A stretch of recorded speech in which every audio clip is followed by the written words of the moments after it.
La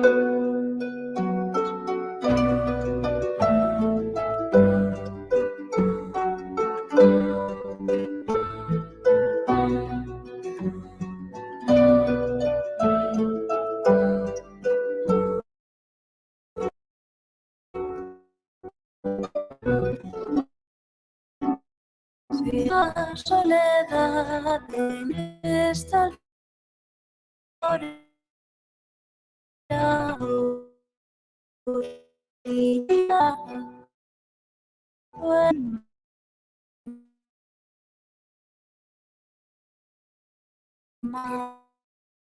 y las florecen su trigo hacia el sol, se recuestan en oro galas de debilidad. Inmediata quema la estampa, hierve en tu sangre real. De la alcama sales cantando con un puño de arena. Anda sin mirar atrás, no habrá nadie que prenda la lumbre en tu hogar. Sigue el signo de azar de la luna sefardita.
¿Dónde están las llaves de España?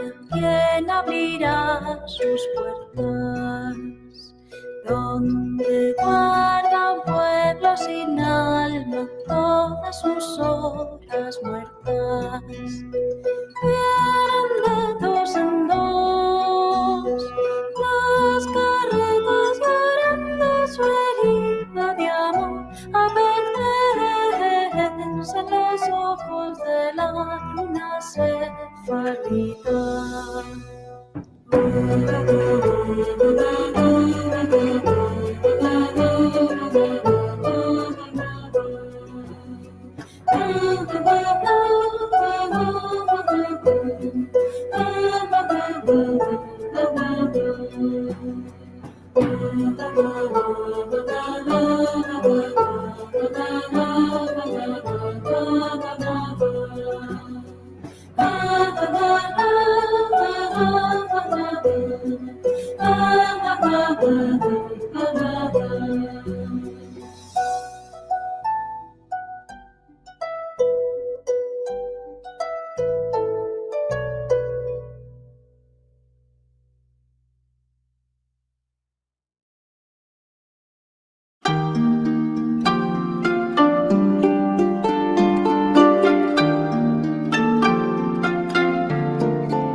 En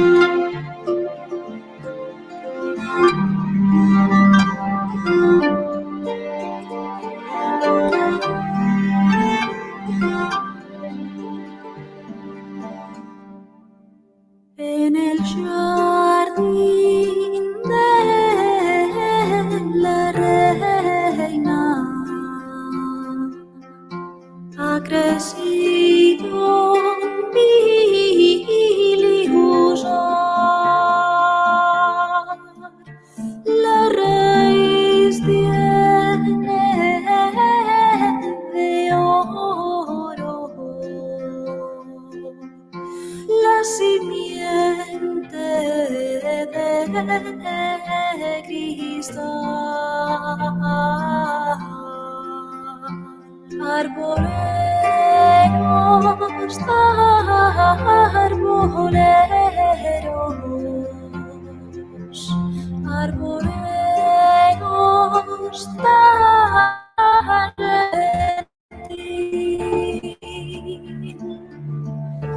la raíz tiene de oro, la simiente de marfil.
La reina estaba labrando un tirar de clavero,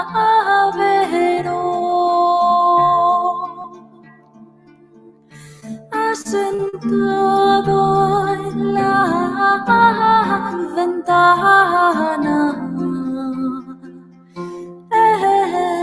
El pasha del habido en ribare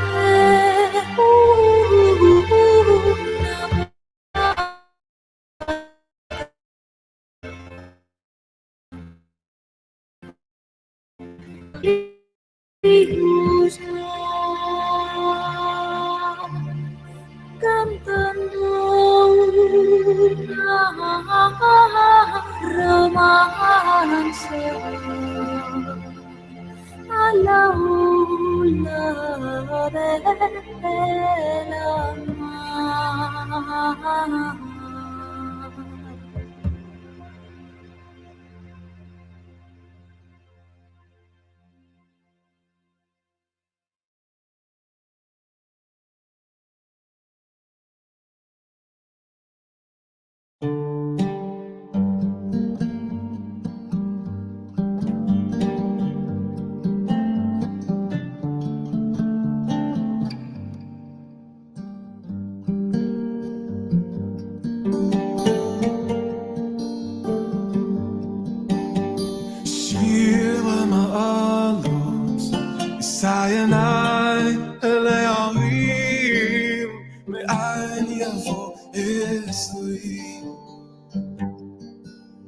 עשרים עם יהוה עושה שמיים ייתן לעמוד רגליך, אל ינום שומרך, הנה לא ינום ולא יישן שומר ישראל, יהוה שומרך, יהוה צילך על יד ימינך. יומם השמש לא יכך ויורח בלילה, יהוה ישמורך מכל רע, ישמור את נפשך, יהוה ישמור צאתך ובואך מעתה ועד עולם, מעתה ועד עולם.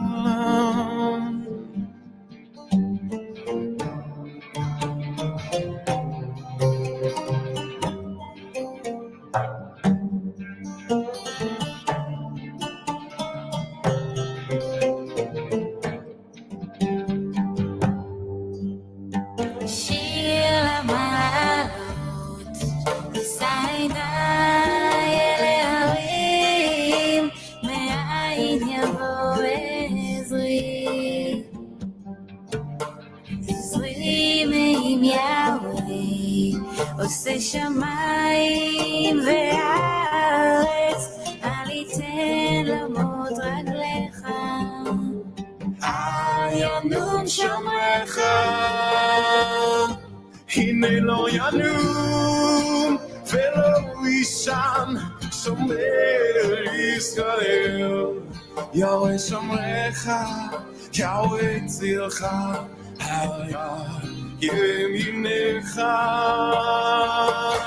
יומם השמש לא יכך ויורח בלילה, יהוה ישמורך מכל רע, ישמור את נפשך, יהוה ישמור צאתך ובואך מעתה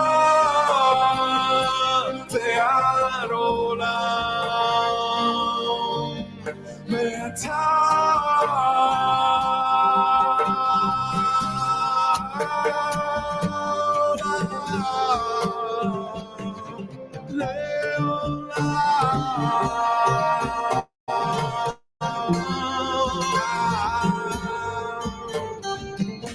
הנה לא ינום ולא יישן שומר ישראל, יהוה שומרך, יהוה צילך על יד ימינך.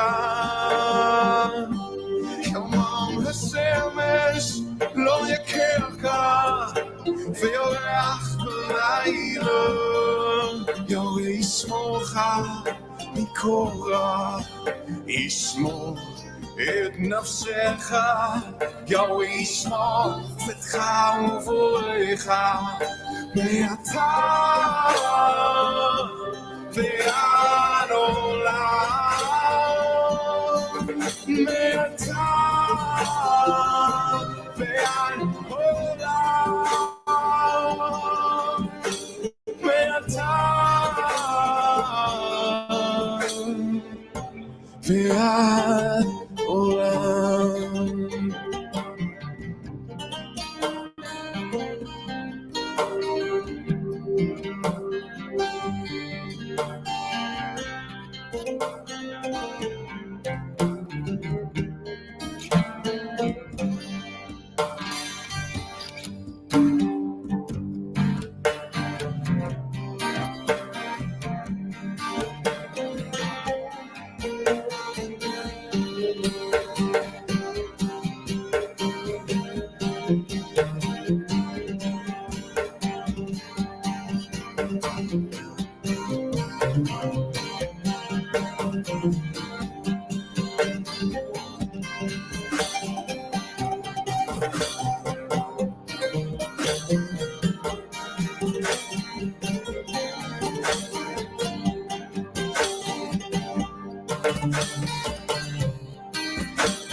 Si en dracmas el día tomo, ya te puedo mantener. De tu madre no la como, ay, dama, dama, dama, que te quiero detener. Okay. De tu madre no la como, Shabbat Shalom. Welcome to the World Alliance of Qara'im Shabbat Torah study. This week it is Parashat Terumah. And in this week's Parsha, well, we get a sudden change. We've had a number of sudden changes. So most of the Torah so far that we've been studying has been stories. First in Genesis, we had the story of, I guess you can call it primordial earth and man. Then the stories of the patriarchs, the descent down into Egypt. In the book of Exodus, we had the story of Moshe's birth and his return to Egypt to free the children of Israel. Then the journey out into the desert to Mount Sinai, commandments, laws. And so up until now, it's been mostly story, and mostly story and a little bit of laws. In last week's Parsha, that suddenly changed, and the focus was on laws. We went through a whole bunch, or as much as we could. We went through a whole bunch of laws, basically mostly tort law and some criminal law. And now we're going to have a vast shift once again. And that shift is going to be, and it's going to pretty much occupy the rest of the book of Exodus. It's going to be a very detailed, and if not done correctly, very grueling verbal description of the tabernacle that the Israelites were still in the desert for working. The idea of Yahweh dwelling is very interesting. We know that in Torah and Judaism, whatever you want to call it, God has no physical form. Yet the temple, the tabernacle, and later on the temple built by Solomon in Jerusalem is meant to be a place that Yahweh dwells among the Israelites. So how is that possible for Yahweh to dwell on earth? Well, the Torah asks that very question. And let me find a quote for a second.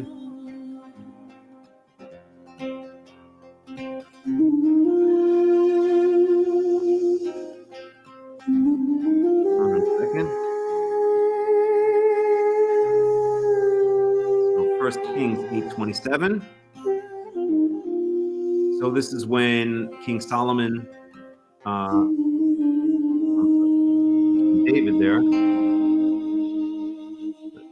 One second. So it's when King Solomon basically inaugurates the temple. And if I could just find it here. So he gives a whole speech. And then in the 1 Kings 8:27, I'll bring it up now. Let me just turn off the music. See here, let's cut that off.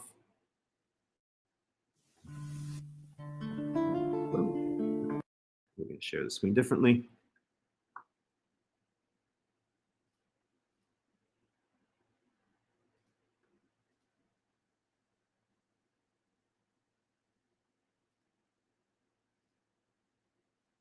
There we go.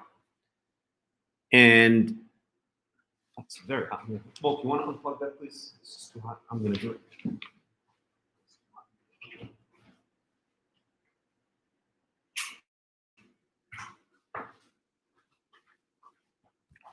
Okay, temperature adjustments. So if we look now at, let me bring it up here. There we go. That's the way we usually do it.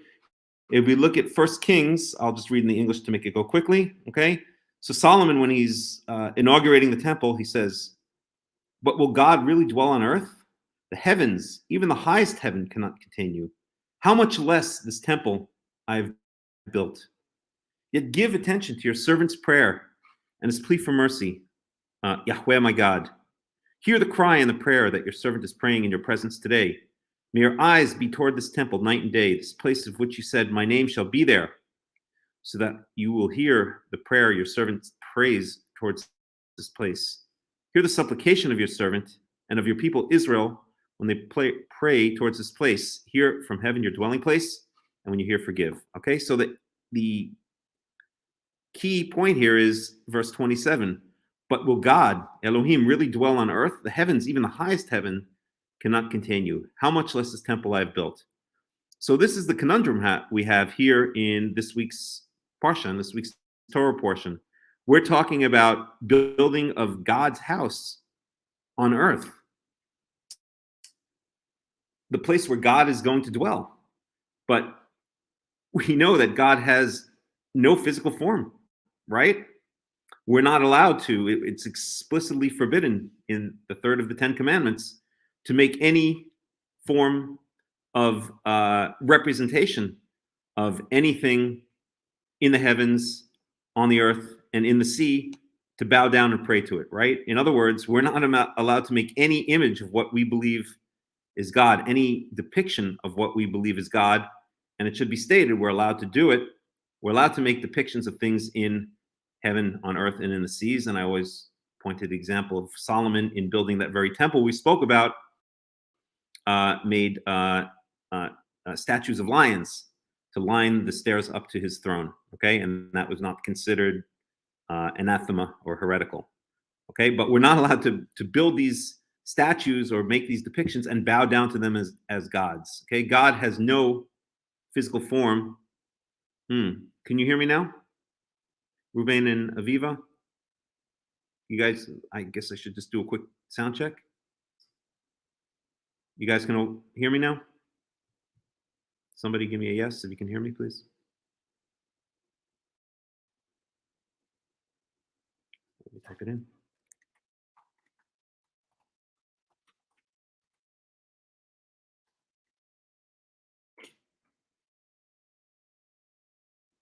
Okay, great. So, right, so we have this conundrum. So we have a God which is Yahweh, who has no physical form. That's explicit. We're not allowed to make any physical representation of him or any other God. And yet we're building a physical house for him to dwell in on this earth.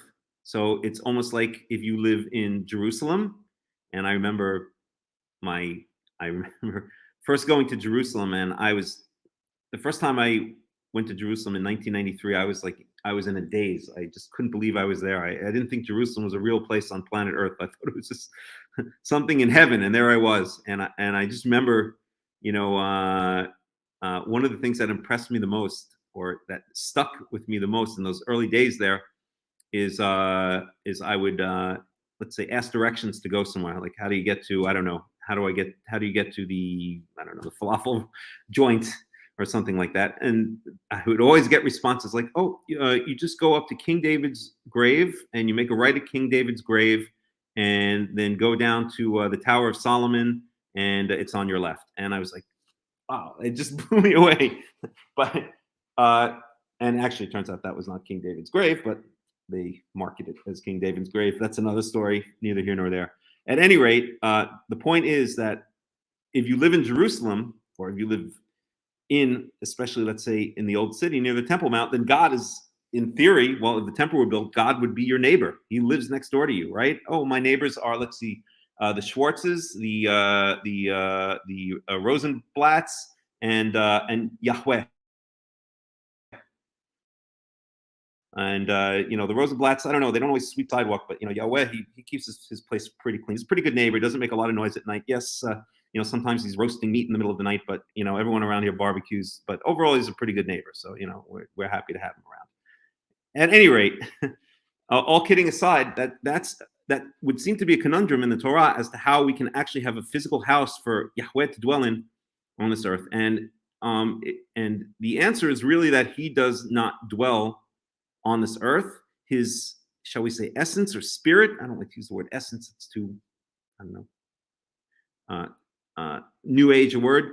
But his ruach, his spirit, his presence dwells as, shall we say, some kind of energy emanation from between the cherubim that are on the ark cover, which we're going to talk about in this week's parsha. Okay, so God has a physical house on this earth. That's what the tabernacle is. That's later what the temple is, for him to dwell.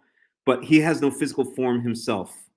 His energy, again, I don't like to use these kind of New Age words because they can easily be misconstrued, but I can't think of any other words to describe it.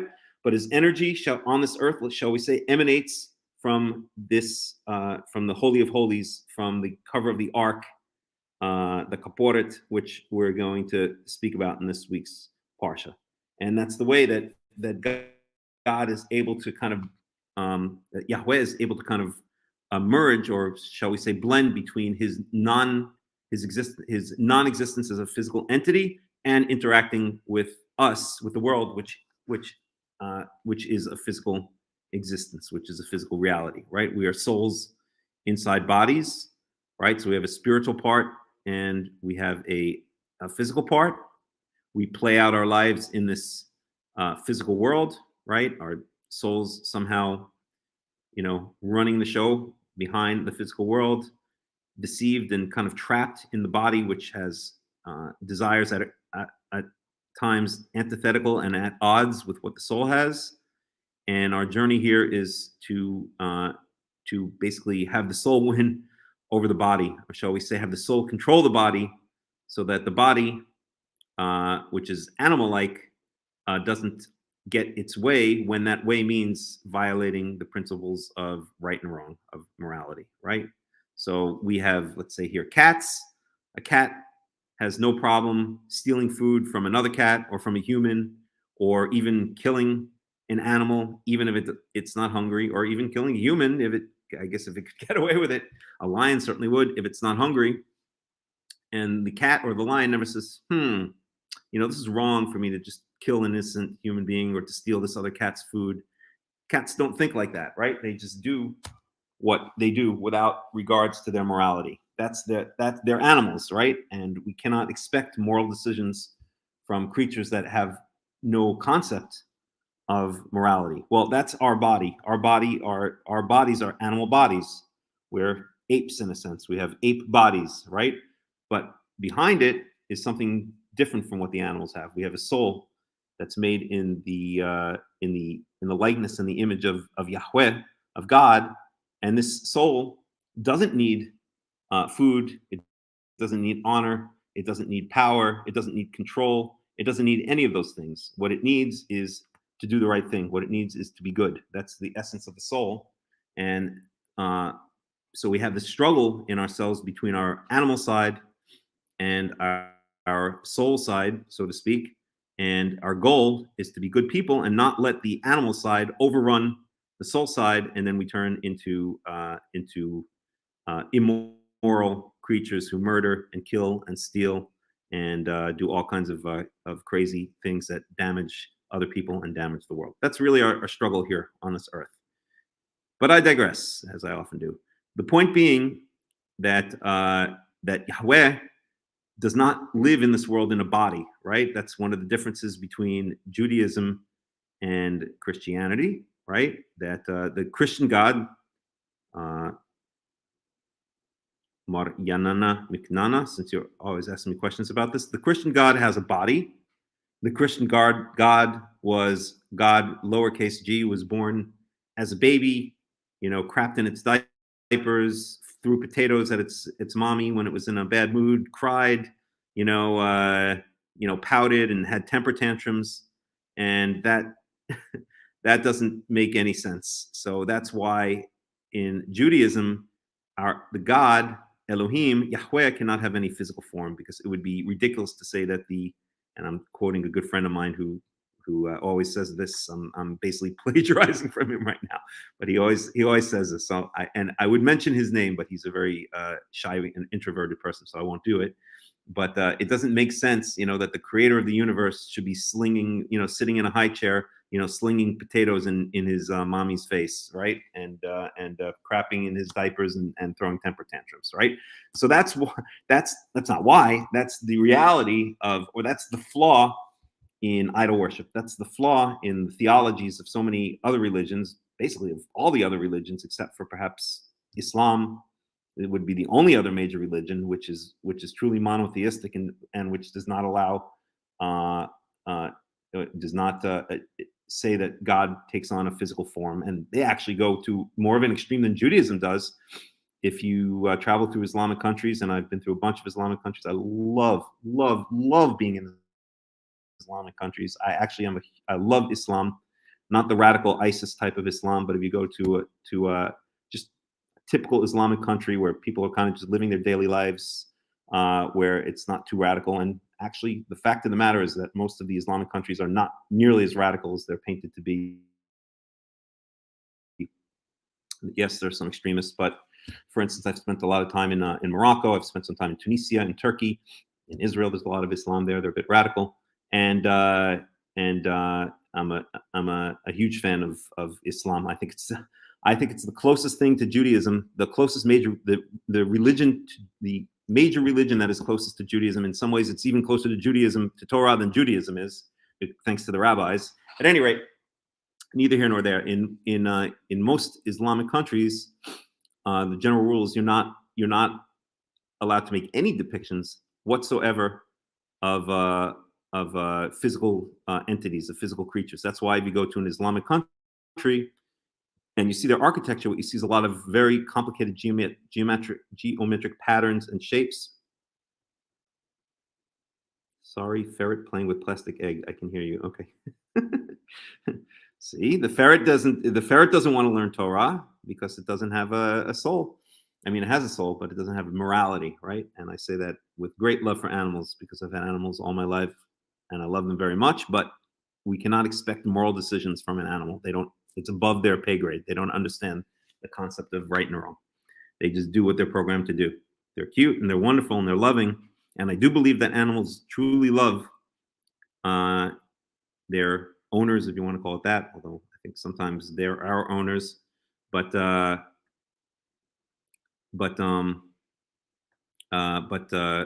they do not understand right and wrong, right versus wrong. Okay, if they see if they see a cat that is suffering and is and needs food, they're not going to give it food. They'll take that cat's food.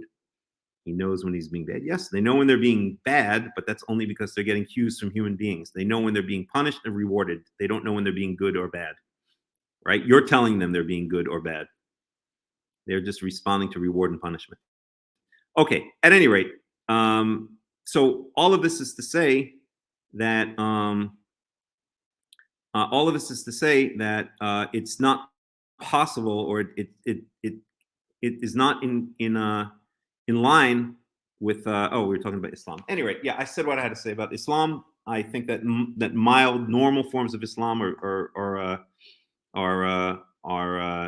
a beautiful thing to see, and I never feel so comfortable as when I'm in Islamic countries. I really don't. I feel very, very comfortable there, much more so than when I'm in the United States of America, which has turned into a giant Sodom and Gomorrah. So, anyway, neither here nor there. So, getting back to this. The main point here is we have a dwelling place that we're building for Yahweh on this physical earth, but according to Torah, Jewish philosophy, Yahweh can have no physical form, and that's the contradiction. That's the paradox that we're going to be dealing with, not just in this parsha, but throughout all of this. These couple of parshas where we're speaking about building God's tabernacle. Okay, so let's get down to business. And one thing I don't want to do is read through the parsha and say, there are 10 loops that need to be made, and the loops are made out of silver, and it's going to be so boring. You're going to be ripping your hair out of your head. I'm going to be ripping my hair out of my head. So what I'm going to try to do is, yes, dig into some of the text word for word. We'll try to read through it as much as possible. But I want to try to make this visual and as visual and as interactive as possible. So I'll play a video afterwards of in 2019 we visited a replica of the tabernacle in Israel, just north of Eilat in Timna Park.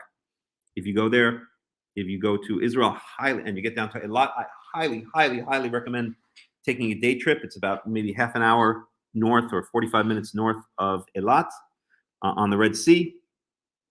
And there's a replica there, or a life-size replica of the Mishkan, of the tabernacle, and they give explanations and tours of it, and it's just a great way. A picture is worth, if a picture is worth 1,000 words, then in this parsha, a picture is worth 1,000,000 words, because there's so many word descriptions of how to build the tabernacle that when you add it all up, it adds up probably to 1,000,000 words that you're going to get by seeing the picture of the tabernacle. So at any rate, I'll play a video afterwards of which I played last year, but I'll play it again, of our visit to Timna Park, to the replica of the tabernacle in Timna Park, and the tour, the explanation that the tour guide, who was excellent, very knowledgeable, gave.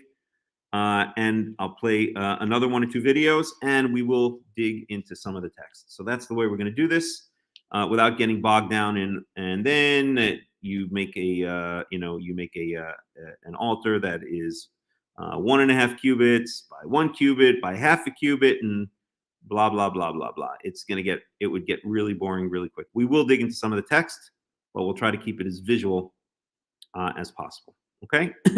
So all that being said, let's dig in. And we are in Exodus 25, but I would like to go back a little bit, as I always do, just to get context. So in last week's parsha, we dealt with a lot of laws, okay? And then we kind of got a little bit back into the story, okay? And here the covenant is sealed in Exodus 24. So I'm just going to read through this section very quickly, just so we get the context of where we are before we start digging into the details of the tabernacle. 1 cubit is the length you should leave excess form from rises to canopy when packing. Really? Okay. They actually say cubit? So a cubit is considered to be about a 1.5 feet. Okay. So here we are in Exodus 24. This is not yet our parsha, so I'm going to run through just basically 1 through 11 here, just to get some context. وَإِلْ مُوشَى أَمَارْ عَلَيْهِ إِلْ يَحْوَى أَتَى وَأَهْرَونَ نَدَابْ وَأَبِيهُ وَشِبْعِيم مِزِقْنَي إِسْرَائِيل وَهِשْتַחَوِיתם מרחוק וניגש משה לבדו אל יחווה והם לא ייגשו והעם לא יעלו עמו. So God said to Moshe, come up to Yahweh, okay, come up the mountain to Yahweh, you and Aharon. Aharon is his brother, of course. Nadav and Avihu. Nadav and Avihu are the 2 firstborn of Aharon, who are going to end up dying when they bring unwarranted or unsanctioned incense offering to the tabernacle. We'll get to that. Washiv, not this week, but we'll get to it. Washiv'im miziknei Yisrael, and 70 from the elders of Israel.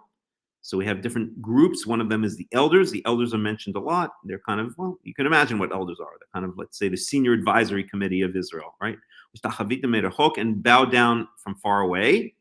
So all of you people are going to go up to the mountain, and you're going to bow down from far away. And then Moshe himself alone is going to approach Yahweh, but the rest are going to stay behind. They're not going to approach. And the rest of the nation is not even going to go up on the mountain. Right? Remember, the nation is not allowed up on the mountain at all. It was fenced off. We saw that in chapter, I believe, 19. Okay. Verse 3. ויבוא משה ויספר לעם את כל דברי יחווה ואת כל המשפטים ויען כל העם כל אחד ויאמרו כל הדברים אשר דיבר יחווה נעשה. And Moshe came and told the people, or related to the people, all of the words of Yahweh and all of the judgments, okay? And what judgments are we talking about? We're talking about all of these laws that were in last week's parsha. Those were called the mishpatim, okay? These laws, basically. And And the nation answered in a single voice, unanimously, and said, all that Yahweh has spoken, we shall do. Okay? Verse 4. ויכתוב משה את דברי יהוה, וישכם בבוקר. So Moshe wrote down all of the words of Yahweh, which would ostensibly include all of these judgments, all of these laws that we learned about in last week's parsha. וישכם בבוקר, and he awoke early in the morning. ויבן מזבח תחת ההר, and he built an altar at the base of the mountain. ושתים עשרה מצבה לשנים עשר שבטי ישראל. And 12 matzeva is usually translated as a standing stone. It's basically a pillar. They translate this here. It's basically a rocks. They're basically, well, pillars, I guess we can call them, signifying the 12 tribes of Israel. Verse 5. וישלח את נערי בני ישראל ויעלו עולות ויזבחו זבחים shlamim leYahweh parim. And he sent the young men of the children of Israel, the youths of the children of Israel, and they brought up fire offerings or burnt offerings, and they made peace offerings to Yahweh with bulls. So basically, Moshe built an altar at the base of the mountain, and they did a whole bunch of animal sacrifices there, right? Verse 6, ויקח משה חצי הדם וישם בעגנות וחצי הדם זרק על המזבח. So Moshe took, so when they killed these animals, half of the blood was placed into basins, and half of it was thrown on the altar. Okay, so the idea. So remember, the Mishkan, the tabernacle, has not yet been built. Right? There's no tabernacle. That's what we're going to be getting to now. So this altar that's built has nothing to do with the tabernacle. Right? There's no tabernacle around it. It's not some kind of official altar that's going to end up being the only altar where the Israelites can sacrifice to Yahweh, which is going to be the case once the altar in the tabernacle is complete. Well, that's not exactly true. Really, once Jerusalem is chosen as the place that God chooses, then that's the only place that can be sacrificed in. At any rate, half of the blood is collected, half of the blood is thrown against the altar. When we speak about the sacrifices in the book of Leviticus, we're going to see all of the blood is thrown on the altar, okay, or thrown at the base of the altar, okay. Verse 7, ויקח ספר הברית ויקרא באזני העם ויאמרו כל אשר דיבר יהוה נעשה ונשמע. And he took the book of the covenant, and we could sit here and talk a lot about what that might mean, the book of the covenant, okay. ויקרא באזני העם, and he read it into the ears of the people. ויאמרו כל אשר דיבר יהוה נעשה ונשמע. And they said, all that Yahweh has spoken we shall do, and we shall hear. That's a famous verse in the Torah. Verse 8, ויקח משה את אדם ויזרוק על העם ויאמר הנה דם הברית אשר קראת יהוה עמכם על כל הדברים האלה. Moshe took the blood, in other words, the blood that he collected in the basins, and he sprinkled it on the people, and he said, here's the blood of the covenant asher karat Yahweh imachem, that Yahweh has cut with you, has made with you, al kol hadavarim ha'ela, with all of these things. All of what things? Well, that's also up for discussion, but it would seem that maybe it's speaking about the laws that were spoken about that we spoke about last week, and also maybe speaking about the laws that were given to the entire nation on Mount Sinai, meaning the 10 Commandments, but we can sit here and discuss that forever, and we're not going to do it. Verse 9, Al Moshe ve'Aaron nadav ve'avihu v'shiv'im miziknei Israel. So then the Moshe and Aaron, Nadav and Avihu, Aaron's first two-born sons, and 70 of the elders of Israel went up. وَيِرْؤُوا et Elohei Yisrael وَتَحَتْ רגלהו כמעשה לבנת הספיר. So they saw some vision of God, right? And it says under his feet, okay? כמעשה לבנת הספיר. So לבנת is they usually translate it as paved or something like that. Sapir is usually translated as sapphire. That's where we get the English word sapphire, based on the Hebrew word or based on the Semitic word sapir. Okay, so basically paved sapphire, right? It's kind of like the yellow brick road. This is the sapphire brick road. Etzem hashamayim le tohar, and it had the look or the essence. How do they translate it here? It was very like, okay, the essence or the likeness of the sky in its purity. In other words, it was like a single dark blue or sky blue color. So basically, there's some kind of vision that Moshe, Aaron, Nadav, Avihu, Aaron's first two sons, and the 70 elders of Israel saw some kind of representation or visual representation of God. And again, it doesn't mean that God has a physical body. It's just a vision that they saw. We know a lot of the prophets see various visions of heavenly creatures, angels, and even God.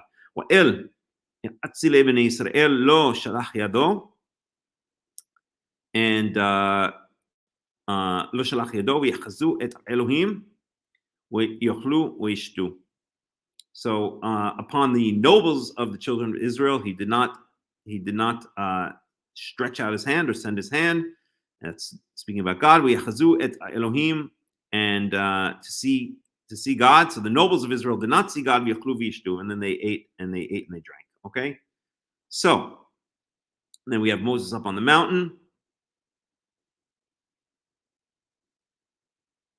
Read through this very quickly. V'omer Yahweh el Moshe ale elai ha'hara v'hayeh sham v'idna lecha et luchot ha'even v'hatorah v'hamizvah asher katavdi lehorotam. So Yahweh calls Moshe to, or I'll just translate it. Yahweh said to Moshe, "Come up to me on the mountain, Sham, and be there, and I will give you the luchot even, the tablets of stone, wa Torah, wa mitzvah, and the instructions and the commandments which I have written to instruct them," meaning the children of Israel. Wa'akam Moshe wa Yehoshua misharato wa'al Moshe el har ha Elohim, and Moshe and Yehoshua, Joshua, his servant or his second in command, went up, and Moshe and I'm sorry, only Moshe went up to the mountain of God, to the mount of God. Verse 14. Verse 14. Wa el hazaqainim amar shvu lanu bazeh ad asher nashuv, and he said to the elders, basically, stay here at the bottom of the mountain ad asher nashuv elechem, until we return to you. Wahine Aharon v'Hur imachem, and behold, Aharon and Hur is also going to have a major part in the Torah. So Aaron and Hur are with you.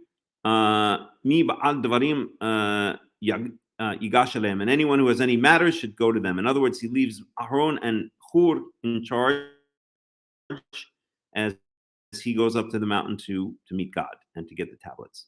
Verse 15, Al Moshe el hahar wa yichas anan et hahar. Moshe went up to the mountain, to the top of the mountain, and the cloud covered the mountain. Verse 16, wa ishkon kivod Yahweh al har Sinai, and the glory of Yahweh descended, or actually dwelled, but I'm going to translate it as descended upon Mount Sinai. Yechasuhu v'yechasuhu hanan sheshet yamim, and the cloud covered it for 6 days. V'yikra el Moshe b'yom hashvi'i mitoch ha'enan, and then God called out to Moshe on the seventh day from within the cloud. Okay, verse 17. Mareh kavod Yahweh ke'esh ochelet b'rosh hahar le'anei b'nei Yisrael, and the appearance of the glory of Yahweh was like a consuming fire, like a fire that just kept on burning. B'rosh hahar, at the top of the mountain, le'anei kol b'nei Yisrael, in front of, or before all the eyes of all Israel. Verse 18. Yavo Moshe b'toch anan, and Moshe went into the cloud. Right, sounds like some kind of science fiction thing, right? We al el har, and Moshe bahar 40 yom wa 40 laila, and he, I'll translate this as that he was up on the top of the mountain, or had already gone up to the top of the mountain, and Moshe was on the mountain for 40 days and 40 nights. Okay. So Moshe now goes up to the mountain, meets God directly, gets the gets the luchot, the tablets, and this is now what God says to Moshe, and this is the beginning of our parsha. Okay. Any questions so far? Any comments? Okay, so we're starting here, Exodus 25:1. This is the beginning of our parsha.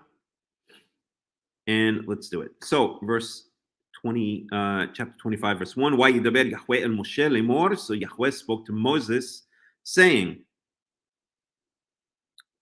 Daber el bnei Israel, ויקחו לי תרומה מאת כל איש אשר ידבנו ליבו, ייקחו את תרומתי.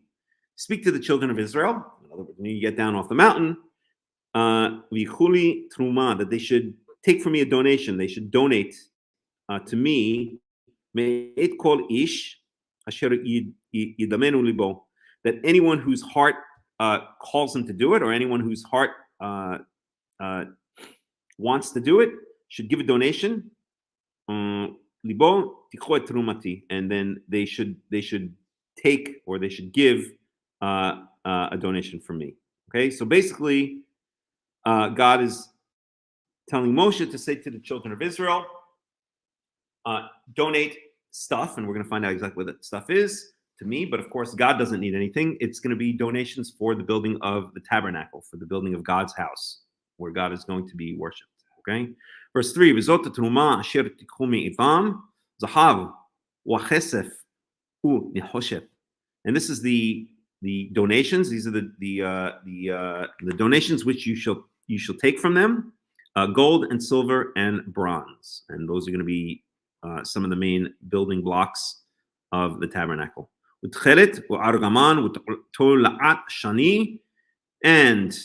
okay, so here we get into the various fabrics or colors. Okay, so tchelet is usually translated as light blue or sky blue. Argaman is usually translated as violet, purple. Tola'at shani is usually translated as scarlet. Okay, well, shesh is usually translated as fine linen, and azim is goat hair. Okay, so now we're talking about fabrics. Okay, or perhaps colorings for fabrics. Okay, we spoke a lot about this last year. I don't think I'm going to go into it that deeply this year, but just know that these are different, either different fabrics or different dyes that are going to be used to color fabrics. Okay, so tchelet is sky blue, argaman violet or purple, tola'at shani is usually translated as scarlet, and shesh they just translate it usually as fine linen, but we spoke about it last year. And azim is goat's hair. Okay, so shesh, if I can bring up, I have to find it now. Tabernacle materials. So here we did a list of tabernacle materials last year when we studied this. Okay, so there's a lot of, as usual, when it comes to these technical details, it's never known exactly what many of these things are. So certain things are for sure. Zahav is gold, kesef silver, nechoshet bronze, tchelet sky blue, and we're not going to get into this so much this year. Argaman is purple, tola'at shani scarlet, shesh fine linen, azim goat hair, and on and on. Okay, we'll refer to that as we need to. With orot elim. So orot elim should be right here. Ram skins. Me'adamim, so dyed red, I guess you can translate it as, or red ram skins. Orot tahashim, and skins of the tachash, and nobody knows exactly what the tachash is, so it's translated in different ways. You see here, tachash, nobody really knows. These are some suggestions that have been made. Dolphin, the dugong, which is another sea mammal, seal, porpoise, goat, badger, tanned leather, fine leather, or just blue skins. Okay. Translation: nobody really knows. Okay. I'd say shitim, acacia wood. So basically, pretty much all of the furniture of the tabernacle is going to be made out of acacia wood. Acacia grows readily in southern Israel. In fact, you could see it all over the place in Timna Park, the place where this replication of the tabernacle is in southern Israel. And let's see if we can get a video of it. I'm sorry, a picture of it. So there we go. That's a good picture of acacia right there. Okay, that's kind of what acacia looks like, but maybe we can find specifically a picture in Israel. There we go. So that's an acacia tree. Okay, shitim. Okie dokie.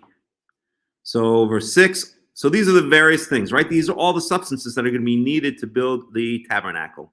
Verse 6.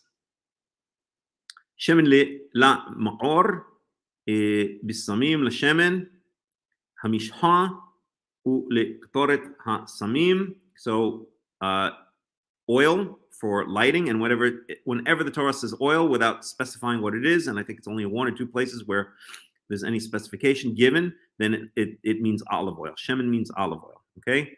L'ma'or bisamim l'shemen, and then herbs or spices, shall we say, or incense for the oil, for the anointing oil, and for the ketort samim, for the incense mixture. Okay, which we're going to talk about as we go on. Verse 7. Avnei shoham avnei miluim le'efod u'lechoshen. And shoham, again, these are different types of of stones. Shoham is usually translated as onyx. Okay, so here shoham, onyx, perhaps carnelian, perhaps chrysoprase. These are just different types of stones. Nobody knows exactly what they mean. Okay, avnei miluim is setting stones. So we have all these different substances listed from last year. Okay, verse 8. Suli mikdash, and you shall make for me a mikdash is a holy place or a set aside place. Okay, kadosh means, they often translate as set aside or special or holy. Okay, probably the best translation would be set aside or special place. Okay, here they translate as sanctuary, right? Because sanctuary is sanctity is like holiness, so sanctuary, but sanctuary literally means a holy place, which chanti b'tocham, and I shall dwell among them, right? So that's God saying he's going to dwell among the children of Israel. Okay. Alrighty. Verse 9. Kechol asher ani mar'eh otcha et tavnit hamishkan wa et tavnit kol kela wa kol v'chein ta'asu. All, according to all that I show you, it tavnita mishkan, the structure, or let's see how they translate it here. Maybe there's a better word than that. The pattern of the tabernacle. Okay, and again, mishkan we usually translate as tabernacle, but mishkan means dwelling place, from the underlying root shachan, which means to dwell. Okay, for instance, in modern Hebrew, actually in ancient Hebrew, the word for a neighbor is a shachen. Okay, a shachen is someone who dwells near you. So a mishkan is a dwelling place. Okay, and it's used basically interchangeably with the mikdash, with the holy place. Yeah, so those are two words. What tavnit kol kelav v'chein ta'asu, and the pattern of all the vessels, and so shall you do it, or so shall you make them. In other words, what the Torah is saying here, or what God is saying here, is that he showed Moshe, right? He visually showed him what he wants the Mishkan, what he wants the tabernacle, the dwelling place of his dwelling place to look like, and then Moshe is going to carry out. Excuse me, I'm just going to get some water.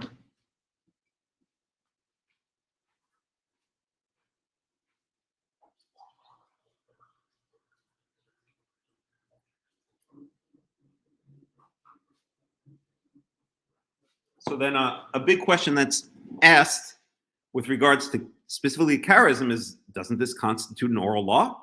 Okay, Moshe is shown a visions or diagrams of what the Mishkan, of what the tabernacle is, or what the dwelling place of God is supposed to look like. And well, there you go, proof of an oral law, right? Well, first of all, it's not an oral law, it's a visual law. That's number one, okay? And number two, this is a very specific case, right? That is then carried out then and there. So it doesn't really constitute an oral law, which is then supposedly passed from generation to generation to generation, right? It's built in that generation, or it's built right there, and it's based on a vision that Moshe is shown by God. It's very different from what the rabbis claim regarding an oral law, that there's some kind of unwritten knowledge that was given to Moshe that was passed down from generation to generation. Again, last year we dwelled a lot on that. I don't want to dwell on that issue right now, because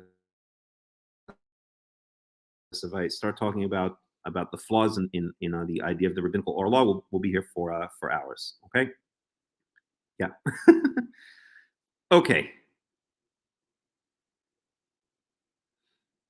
Alrighty. Just a couple words perhaps on the so-called oral law of the rabbis. So there's no indication whatsoever that what the rabbis call the oral law was given to Moshe on Mount Sinai, or even the rules to develop the oral law, which is what some of the slightly smarter rabbis say was given to Moshe on Mount Sinai. But what happened is that when the rabbis rose to power, they took the text of the Torah and they developed their own, shall we say, way of translating it into they developed their own understandings, and that it was a movement that came up in much later times, in Second Temple period times, or shall we say, mid Second Temple period times, or are the beginnings of the rabbinical movement. And then they basically lie and say that their way of seeing the Torah comes all the way from Moshe at Sinai, or at least the general way of interpreting the Torah comes all the way from Moshe at Sinai. There's absolutely no evidence of that whatsoever. We've gone into this a million times before. Okay, we don't see it anywhere in the rest of the Tanakh, where we do see a kind of, we can call it an oral law. I don't really like to call it an oral law, but we see how various judges, kings, and other figures in the Tanakh understood the written words of the Chumash, of the 5 books of Moses, and it has nothing to do, or it's very different, divergent from rabbinical oral law. The other thing I always like to say about the oral law is, as Karaites, we make a big mistake if we say that the rabbinical movement has absolutely no overlap, or that there is nothing that's been passed down from generation to generation. Okay, and this is a mistake I've seen Karaites make. Okay, that they reject all of the rabbinical oral law, and they say that there's no such thing as tradition being passed down from generation to generation.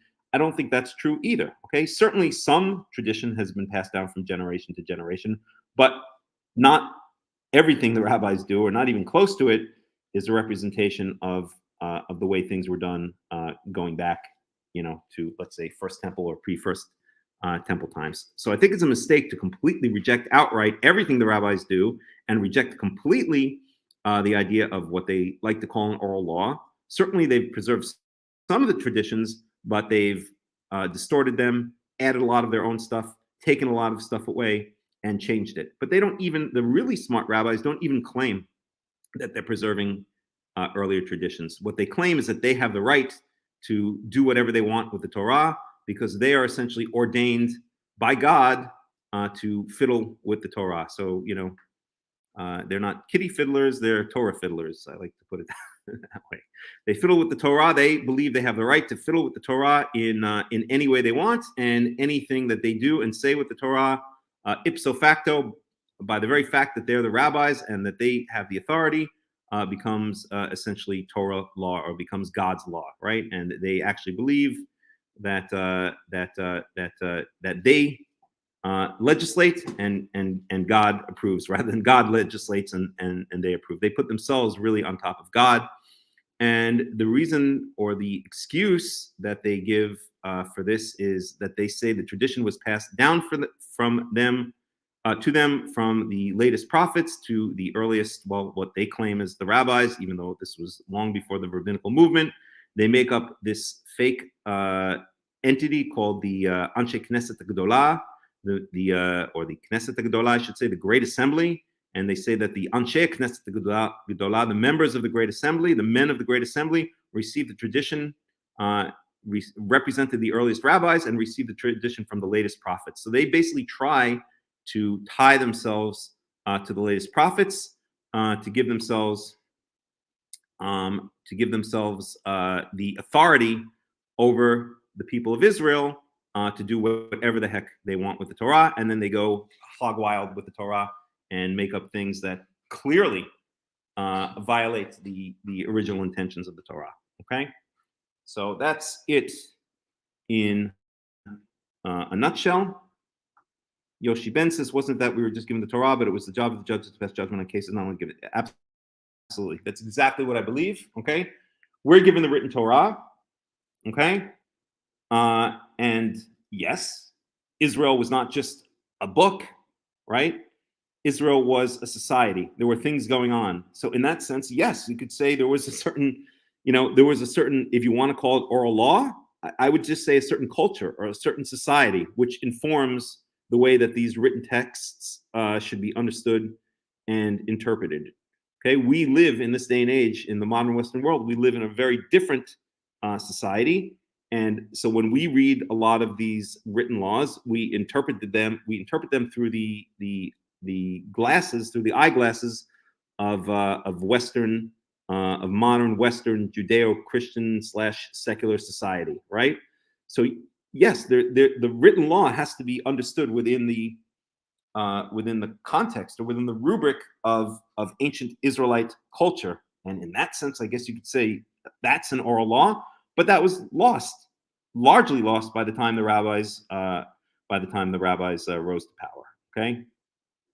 So as Karaites, what we always try to do, or I want to only say Karaites, any good Torah scholar, any good biblical scholar is going to try to understand the Torah in its context. Okay, that should be our starting point, is to understand the written Torah in its cultural context. And that means understanding the language of ancient Israel, basically biblical Hebrew, understanding the culture of ancient Israel as much as possible, the culture of the ancient Near East, understanding other related languages, which give a lot of insight into the words, the meaning of the words in Hebrew, and in general, just using all the tools available. So let's say biblical archaeology, comparative linguistics, written documents such as the rest of the Tanakh, for instance, just to try to understand what the Torah meant to ancient Israelites. And that should be our starting point, okay? And then if we want to say things like, okay, well, we understand that this applied in ancient Israel, but I don't think it should apply anymore. You know what? That's up for discussion. So maybe a classic example would be slavery, okay? So it's clear that in ancient Israel, we spoke about it last week, that slavery was allowed, or at least we don't like to use the word slavery because it implies some kind of, just harsh oppression, which we saw it really was not.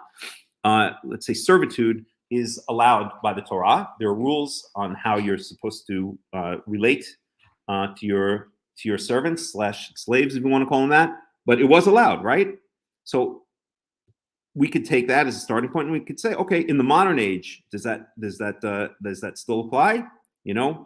Should servitude or should slavery still be allowed in the modern age? Maybe yes, maybe no. We can sit here and we can discuss it, okay? But the starting point should be that servitude / slavery is allowed within the written Torah. Okay, that's just a very simple example, I guess. But in general, that should always be our starting point, is to understand how the ancient Israelites understood the written Torah as best as we can. We're so separated from them. Okay. In fact, what is the quote I heard recently? And I can't remember who said it. I think it was this professor that I've been listening to lately. This Professor Joel Baden of Yale University. He does a nice series on the Old Testament. He's Jewish, by the way, and I think he said something. I think he was quoting something else, but he said that understanding how the ancient Israelites related to the Torah or understood the Torah is like, what do you say? Like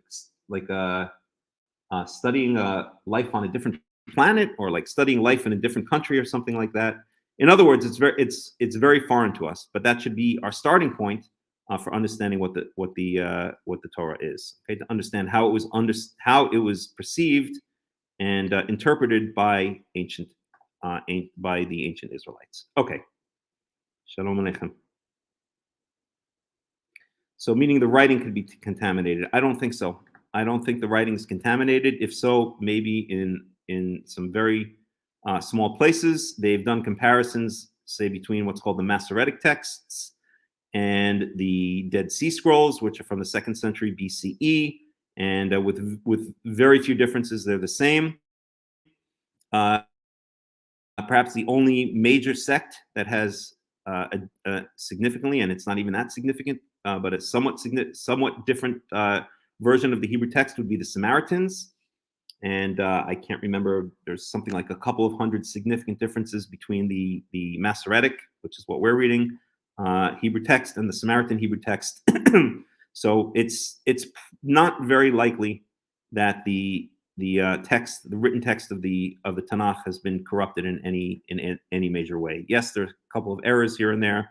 There's some scribal errors that have been passed down. Not Joe Biden. Joe Biden. I'm going to write it down.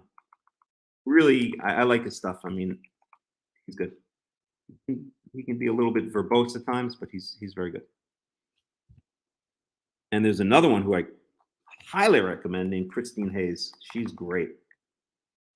So if you look up the series, if you just type in Joel Baden series or Christine Hayes series, or you can type in Joel Baden Yale series, Christine Hayes Yale series. I think Siri just thought I was calling her, or it, or Z, or Zim, or whatever the hell. I don't know what Siri's pronouns are. So, but I said, I don't know what. At any rate, so yeah, I highly recommend those two, and there are a number of other series as well. Okay.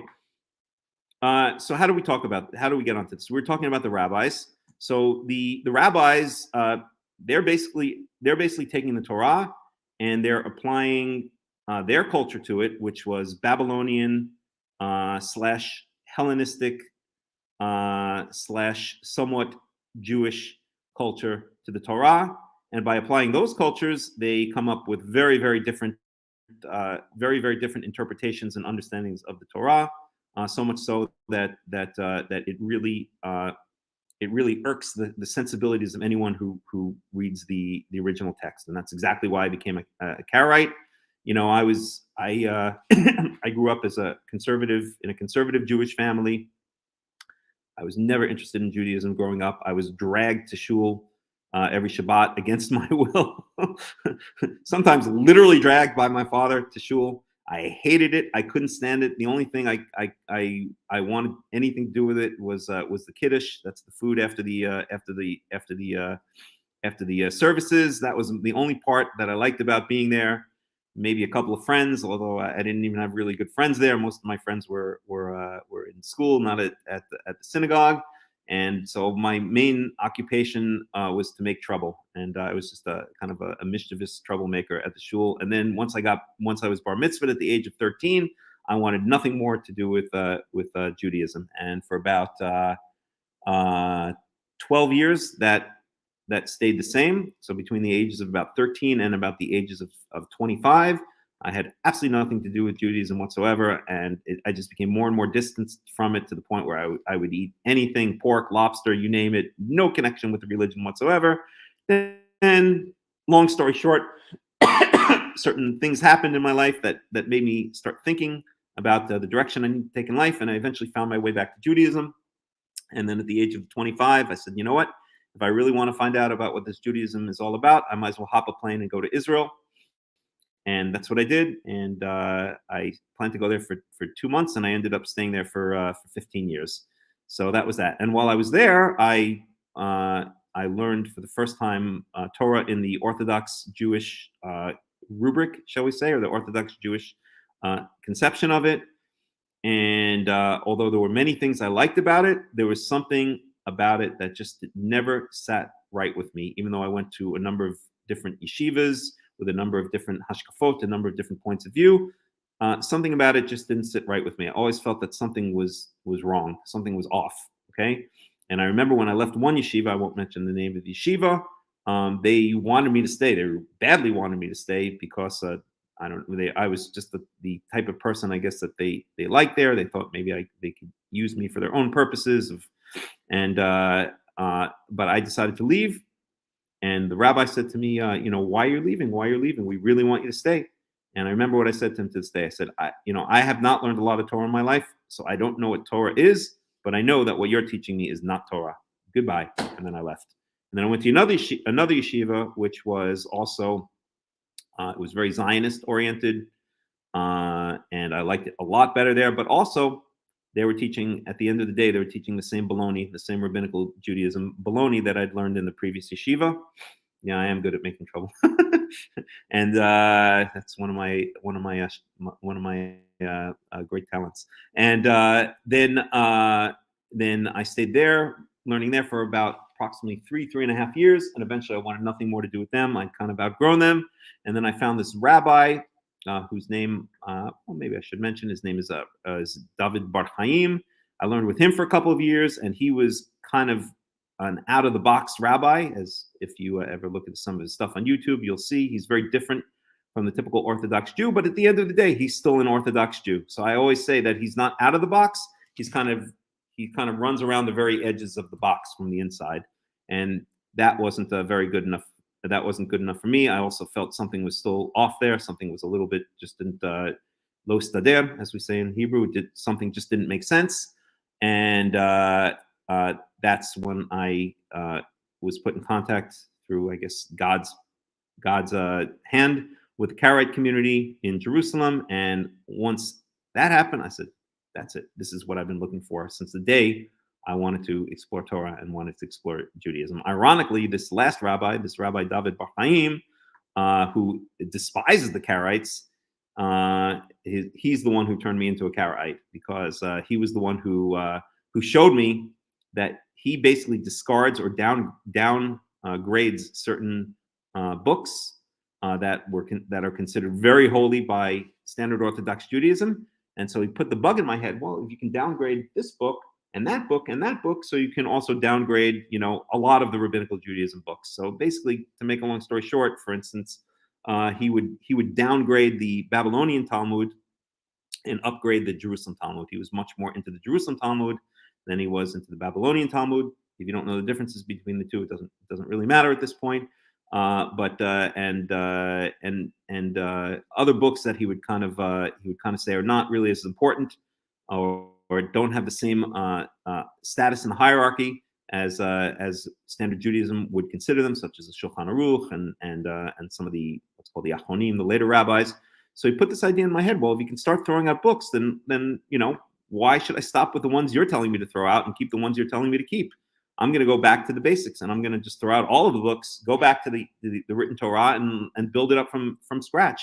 And that's really how I started getting very into Tanakh, reading Tanakh avidly, and getting into the ideas of Karaism. So, I think my views have become a lot more sophisticated, if you want to use that word, or a lot more nuanced and subtle since those early days when I was first introduced to Karaism. And I certainly believe that I certainly don't reject completely the idea of an oral law anymore. I think that's stupid. I think that certainly any Jewish community is going to preserve some of the things from the previous generation, but it's going to be a mix. It's going to be a mix of some things that are preserved correctly, some things that are preserved partially correctly, some things that are completely new. And it's our job as wannabe, or I don't like the word wannabe, but budding or hope, intended, Torah or biblical scholars, to kind of pick through all of this wreckage and try to find our way back to the original, right? And we can use sometimes what the rabbis have to say certainly as guidelines, but that doesn't mean that everything they say is set in stone. Far from it. They incorporated a lot of as I said, Babylonian / Hellenistic / Roman ideas, thought patterns into their way of understanding and interpreting the Torah. And as a Karaite, that's really offensive to me, especially as we're perhaps coming towards the end of days and the nation of Israel is returning. That's a fact, to the land of Israel, right? There are over now 6 million Jews, maybe even up to 7 million now, Jews in Israel. So the largest Jewish community in the world is now in Israel. That's the first time that's ever been the case in thousands of years.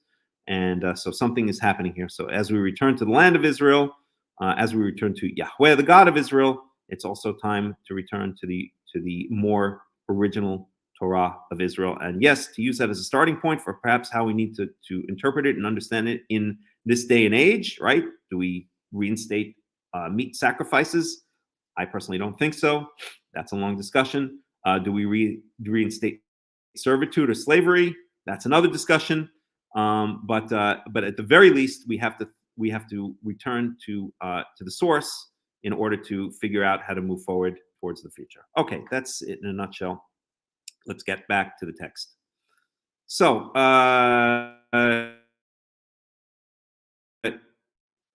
right. So where were we?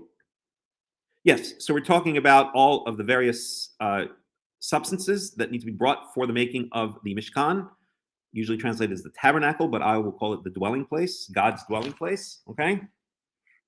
And the first thing we're going to start with is the Aron HaKodesh, the Ark of the Covenant. Okay, you all remember the Ark of the Covenant from Indiana Jones and other great movies like that, right? So the Ark of the Covenant is it's basically the centerpiece of the tabernacle, of the dwelling place of God. Okay, in the Ark of the Covenant is going to go the tablets, the stone tablets which God wrote on, and then there's going to be a cover over that, and on that cover are going to be the kruvim, the cherubim, and in between the cherubim, where the cherubim's faces meet, that's where God's energy, or that's where God's presence is going to emanate into the physical world. Again, God himself there is no physical form for God, but his energy, or if you want to call it that, or his essence in this physical world emanates from between two creatures which have a physical form. They're not live creatures, but statues. Basically, they're golden statues, right? They're golden cherubim, right? So they're right there, right? We were told in the 10 Commandments not to make any form of anything under the heavens, but here we go. On the very ark cover from which God's presence emanates, we're making the forms of something, at least that's in the heavens, of the kruvim, of the cherubim, of the quote unquote angels, if you want to call them that. Okay. So why is that? What is that contradiction? Well, I've heard lots of rabbis talk about all kinds of mystical reasons for this and blah, blah, blah, blah, blah. It's the simple reason is this: there is no prohibition from making images of things in heaven, on the earth, and in the sea. That's a misunderstanding of the 10 Commandments, of the second and third of the 10 Commandments. And really what it's saying is you should not make them and bow down to them as gods. Okay, you don't make idols out of them. You don't use them. You don't make images as idols, as gods to bow down to, as the other nations do. Okay, but other than that, if you want to make if you want to have a bust of Ludwig van Beethoven on your piano, not a problem. Just don't start worshiping it. Then you're in violation of the 10 Commandments. Okay, so yeah, so here we go. So now we're going to start talking about the Ark of the Covenant. The Ark of the Covenant is going to be placed in the inner sanctum, okay, of the tabernacle. So we're going to see there are different levels. It's kind of concentric, and the Ark of the Covenant is going to be placed in the innermost sanctum, and that is basically that's God's. You can call it God's, living room, or God's bedroom, or that's where he is. That's where he's going to be. Okay. So let's talk about this here, verse 10. So in Exodus 25, verse 10, we asu Aron atzei shitim et motayim wahetzi arko wa'ama wahetzi rochabo wa'ema wahasi ko mato. So you shall make an ark, out of acacia wood. We saw this is acacia wood right there. That's acacia. So 2.5 cubits. Cubit is usually understood as cubit is the length. It's understood as being the length from the elbow to the tip of the middle finger. So it's about 1.5 feet. Okay, so you can multiply everything by 1.5. So if we multiply 2.5 times 1.5, so 2 times 1.5 is 3.5. 1/2 times 1.5 is going to be 3/4. So 3.5 plus 3/4 is going to be 4.25. So about 4.25 feet. Okay, it's going to be the length of the Ark of the Covenant. That's the thing that Indiana Jones was looking for. And 1.5 cubits. So 1.5. So 1.5 times 1.5 is going to be 2.25. So 2.25. 2.25 feet approximately, and it's in width, and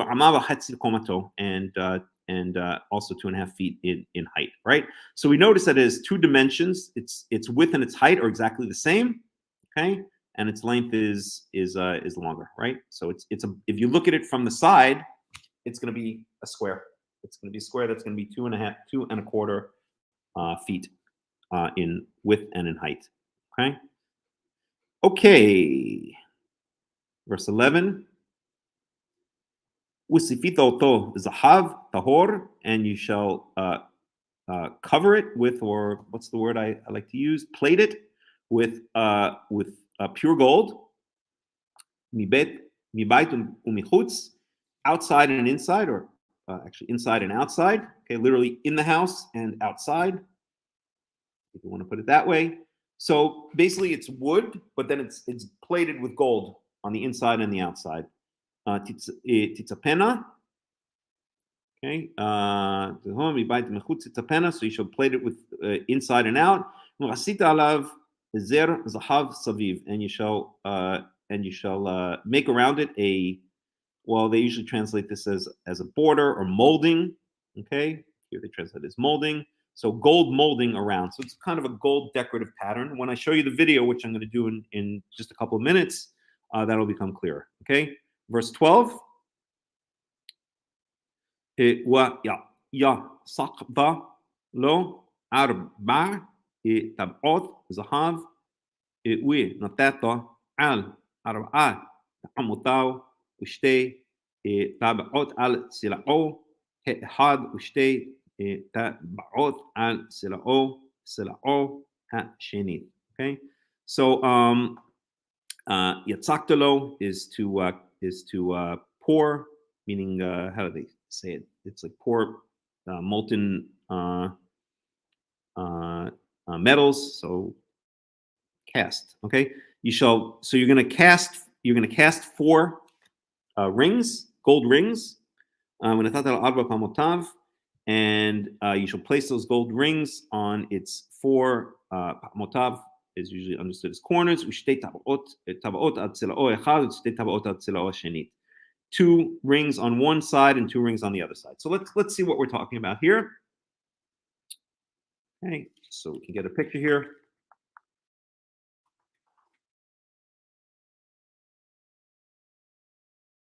So there we go. So that's a classic example of it right there. Let's see, I can expand this. I don't know why they don't allow us to be expanded. Okay, well, you get the idea. Up here on the upper right, okay? So we see there are two gold rings on each side. Here's a gold ring. There's a gold ring. On the other side are 2 other gold rings, and this is going to be, these rings are going to be the rings to which which poles are placed in order to carry the Ark of the Covenant, because this tabernacle is going to have to be moved from place to place, right? It's tent is basically what it is. Okay. Okay. Verse 13. And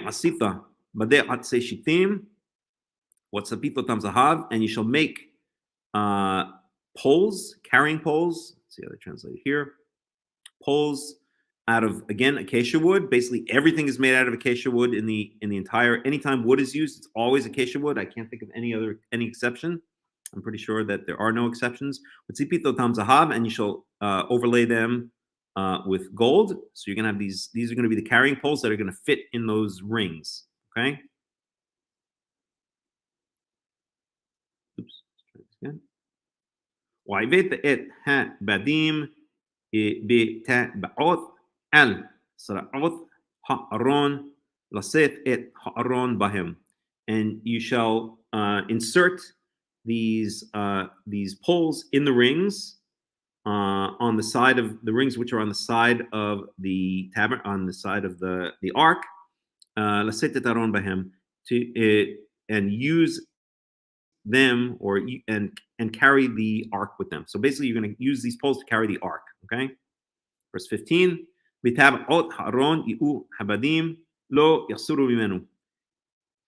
these rings, in the rings of the ark, shall be the poles. Lo yasuru mimenu, and they should never be removed. They should not be removed from them. So these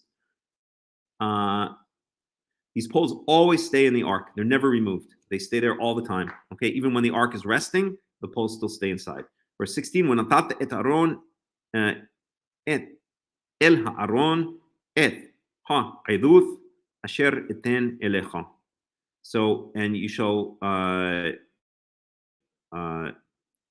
place in the ark the edut. Edut basically means the tablets, but it really means the aid is a witness. So it's usually translated as the testimony, which I shall give to you. So this is a reference to the tablets that Moshe is going to, that God is going to write with his own hand and give to Moshe, and that's what goes in the ark. Okay. Then we're going to talk about the ark, the cover of the ark. Okay. So basically, starting from the inside out, right? So we're starting with the most important thing, and that's the Ark of the Covenant. Okay. I think at this point, maybe I will show one of the videos that I wanted to show.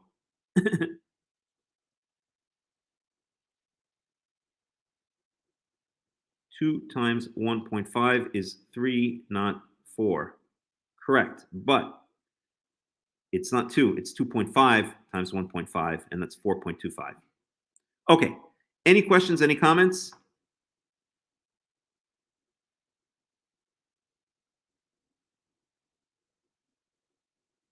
No? If not, I think I'm going to show a video right now. This is a video for kids, but sometimes those are the clearest ones.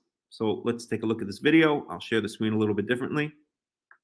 And this will put some of the text that we're reading into pictures.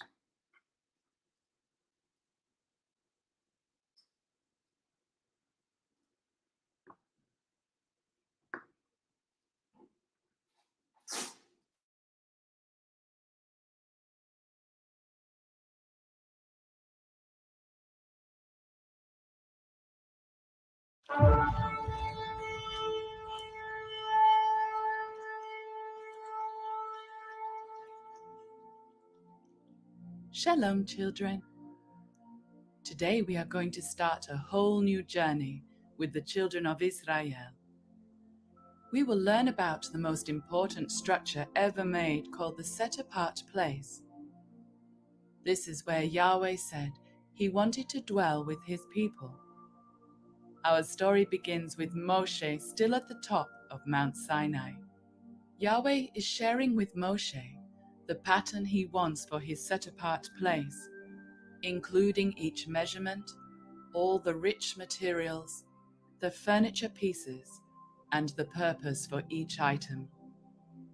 It's like an architect who makes blueprints for the workers to follow, and an interior designer who designs special furniture for homes. Yahweh is the master architect and designer of this project, and he is telling Moshe the exact way he wants his set-apart place to look. Later on, Moshe will carefully write down everything Yahweh told him up there and share it with the children of Israel. Yahweh told Moshe to build a wooden box about the size of a treasure chest. This box was called an ark. Yahweh said he wanted the wood to be covered in gold, inside and outside. He wanted it to have molding This is like long, pretty strips that you can see sometimes in a house, right where the wall meets the ceiling. He wanted this on all sides of the ark. He also wanted them to make gold rings, big ones that you could slide a pole into. He wanted the rings by each corner of the ark, with the poles made out of the same wood, and then covered in gold. The poles would be used to carry the ark. Yahweh wanted the tablets he wrote on to be placed inside the ark and a lid put on the top. This lid would be called the lid of atonement. He said, "Make it out of clean gold to fit on top of the ark." Yahweh also wanted 2 golden cherubim to go on top of the lid. Do you know what cherubim are? The scriptures say that cherubim are heavenly beings who worship Elohim on his throne. Yahweh told them to make the cherubim face each other, with their wings covering the lid, and their faces turned downwards. He said that after it was built, Yahweh would talk with Moshe from the top of the lid of atonement. Next, Yahweh told Moshe how to build a special table from acacia wood, covered in gold. It was to hold the showbread, where 12 loaves of bread, representing the 12 tribes of Israel, would sit. Now the table was not as big as the ark, but it was just as tall. The table was also to have molding, and a rim as well, and a ring on each corner by the legs, to hold its own poles, just like the ark. They also needed to make ladles, jars and dishes and bowls. Yahweh also wanted a lampstand with 7 branches. Many people have a menorah in their house to remind them of the lampstand. Perhaps you have one. This lampstand was to be made exactly the way Yahweh said, with almond flower-shaped oil holders and knobs where the branches came out. It was to be made from 1 piece of pure gold. Yahweh also told Moshe that he wanted the children of Israel to bring the olive oil to keep this lampstand lit all the time. The last furniture piece that Yahweh gave Moshe instruction for was the altar of incense. This piece was also shaped like a shoebox, but standing up. It was to be made of acacia wood and gold overlay on its top and its sides all around. Just like the ark, it was to have 4 gold rings on its sides and 2 poles that went into the rings, so that when the altar of incense had to be moved, it was easier to lift and carry. It was to have something different on it from the other furniture pieces. 4 horns on its 4 corners. Yahweh then told Moshe just how to make the home where he wanted these pieces to go. He began with the way he wanted his dwelling place to be covered. The wilderness is a harsh place, so he chose 4 layers of different material for the tent's roof. Today, curtains in our houses are made in factories on machines. But back then, you had to be very talented at hand weaving these fabrics on a wooden loom. For the first layer, Yahweh wanted beautiful curtains to be made by skilled weavers. The panels were to be made of woven linen, plus material in 3 royal colors: red, blue, and purple. Yahweh also wanted cherubim to be embroidered onto the linen on the first curtain. The next layer of covering was to be made of goat's hair, which can be spun into yarn and woven just like wool. The third covering was made of ram skin, which had been dyed red. Have you ever snuggled up on a sheepskin rug? Wool has special oil in it called lanolin, which would be perfect for helping to keep out the rain and the dew. Finally, the 4th covering was placed on top.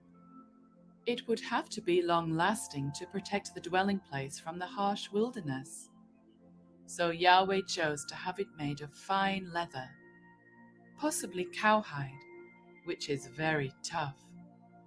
The covering would rest on wooden boards cut from acacia wood, which is a small, gnarly tree that grew all over the wilderness. Acacia wood is so hard that it cannot be attacked by insects. Each board was designed to form a single wall, and all of the wall was to be overlaid with thin sheets of pure gold. So whether you were looking from the outside or the inside, you would see gleaming golden walls set in silver sockets. Do you remember the first covering that went over the top? It was the one that was woven with 3 royal colors, showing figures of cherubim. Well, every time the priests lifted their eyes, they would see that ceiling made of colorful woven material, showing heavenly beings. Yahweh wanted 2 hanging veils for the dwelling place. The inner veil was to be made of fine woven linen in the 3 royal colors, red, blue, and purple. Can you guess what was embroidered onto this veil? That's right, cherubim.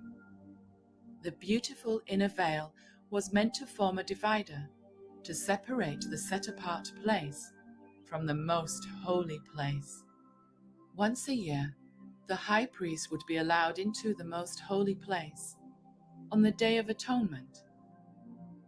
The most set-apart place was to be perfectly square, and behind its veil they were to place the gold-covered ark with its lid of atonement. Inside the ark, Moshe was to place those stone tablets that Yahweh would give him on the mountain. Can you imagine all the excitement in making all of these special pieces for Yahweh's dwelling place? What a wonderful thing to know that the Mighty One of Israel was going to be living right there with his people. Moshe hasn't received all the blueprints yet. Yahweh was to tell him about a special fence to go around his dwelling place. But that will have to wait, because we have come to the end of our story for today. So we will see you next time for another exciting Torah portion. Shalom.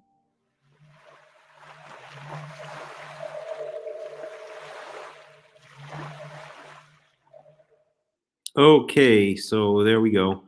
I'll post the link to that video in case you want it for yourself or for your children.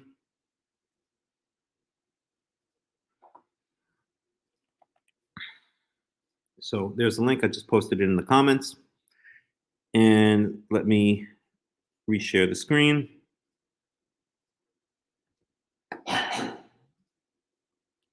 So that brings some of the text to life. Okay. Picture is worth a million words in this case. We just saw a description up here. So let's just review a little bit. This speaks about the donations and the type of materials, the raw materials that were needed, that were requested from among the children of Israel. And then we get right into the various parts of the tabernacle, starting with the Ark of the Covenant. And now we're going to speak about what's usually translated as the mercy seat. I don't think that's what it means. I think it just means covering. But we can talk about that. So as you saw in the video, or as you can see in this picture here, right, on top of the ark, so the ark is the bottom part here, we have the poles that are made of acacia wood and then plated in gold. I don't know why they don't show them in gold on that one. There's one where they do show them plated in gold. And then on top, we have the ark cover, the kaporet. Okay. Verse 17. So we're going to go back into the text a little bit, and then we'll watch at least one more video. Okay. And the video I'll show afterwards is going to be my trip to the replica of the tabernacle in Timna Park, just north of Eilat in Israel in 2019. Oh, you're still there. Okay, great.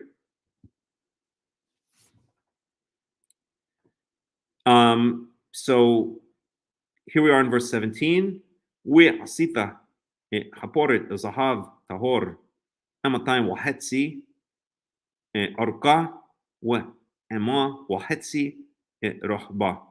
So you shall make a covering. I'm just going to translate it right now as a covering. Here, let's see how they translate it.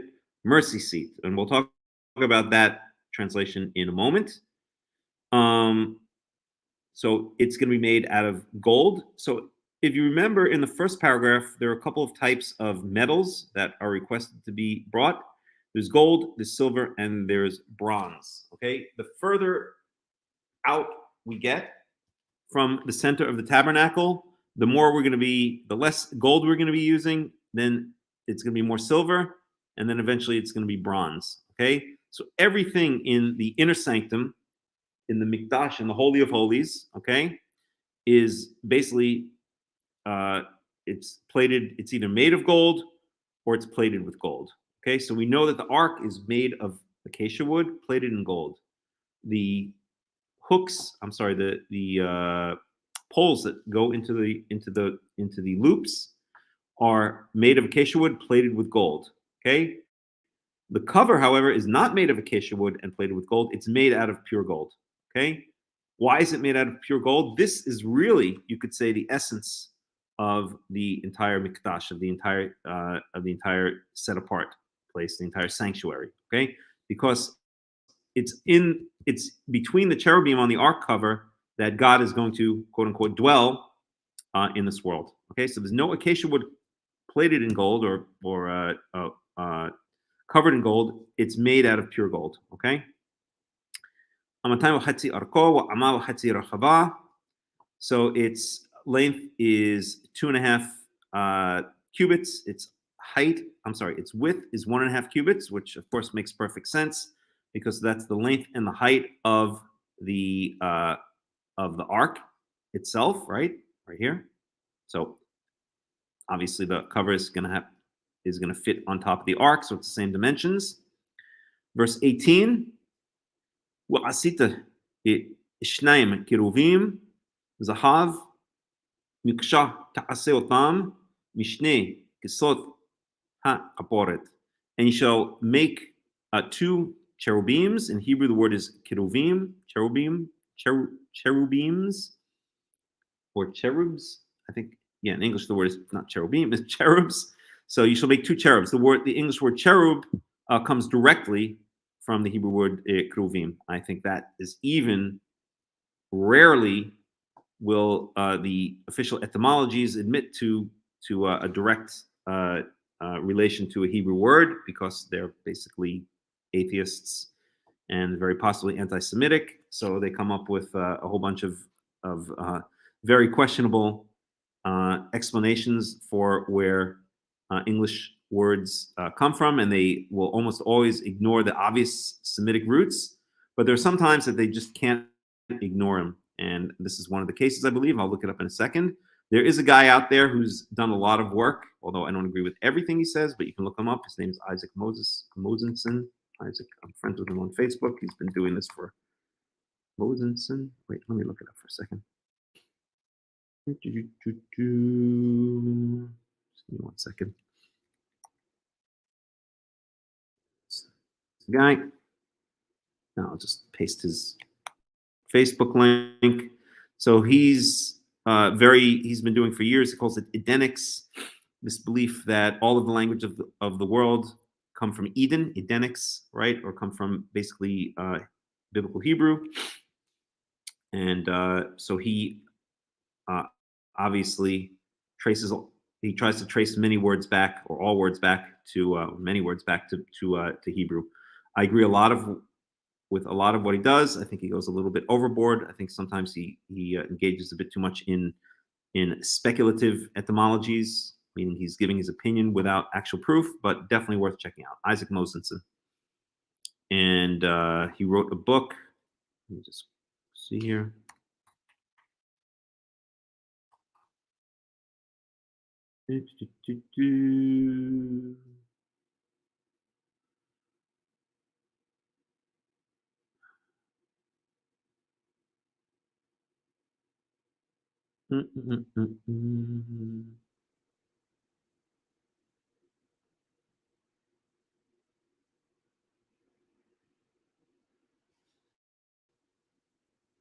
Can't find the original book you wrote. Anyway, you can look it up. So, good guy. So, right. So we were going to look up this word cherub, and see if the etymologies actually admit.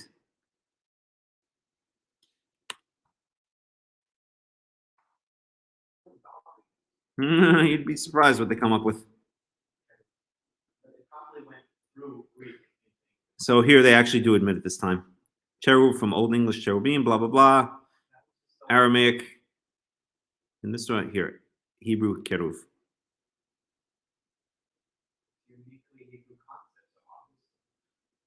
No, it's not necessarily uniquely Hebrew. There's an Aramaic word for it, kerabia. They don't show it here. They showed Old English straight back to Hebrew. At any rate, so there you go. They actually admit it this time because that's a case where they can't not admit it, right? They couldn't get away with saying it comes from some Proto-Indo-European root like kra, which means angel or something like that. Okay, so at any rate, you shall make these kruvim. We'll talk about what the kruvim are in a second, out of gold. Okay, miksha ta'aseotam. So miksha is beaten work, they usually translate it as. Let's see how they translate it here. Hammered work. Ta'aseotam mishne tzotakaporet, on the two sides of the ark covering. So the idea is that you're supposed to take this this chunk of gold, and let's just see, ark cover. Oh boy. Cover.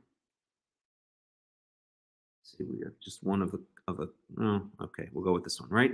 So if you could see the cover here, the whole idea of the cover is it's supposed to be made, the entire cover is supposed to be made out of one chunk of gold that's beaten into the cover itself and into the cherubim. Could you imagine, what kind of artisan or what kind of complicated craftsmanship is required for such a thing, to take a chunk of gold and basically form it into that ark cover with the cover itself, the molding, and the cherubim on top, right? And it's not, in other words, it's not pieces of gold glued together or melted together. It has to be made from a single piece of gold, okay? And that's what it says here.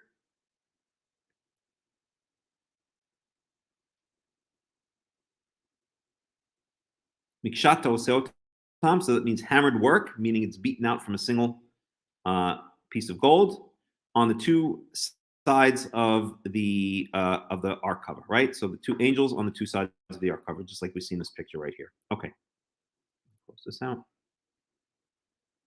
Verse 19, Waseh kruv ehad miqatsa mizeh ukruv ehad miqatsa mizeh min ha kaporet ta'asu et kruvim al shnei kitotao. So it's just clarifying exactly how the cherubim are supposed to be stationed. You shall make one cherub on one side, or on this side, and one cherub on that side. Mina kaporet, once on this side of the ark cover, and one on that side of the ark cover. Ta'asu et kruvim al shnei kitotav. You shall make the cherubs on the two sides. Okay, so it's just being very clear, clarifying repetition. Okay, repetition in this case might not represent emphasis, but rather clarification. But perhaps emphasis, meaning it's got to be done exactly this way.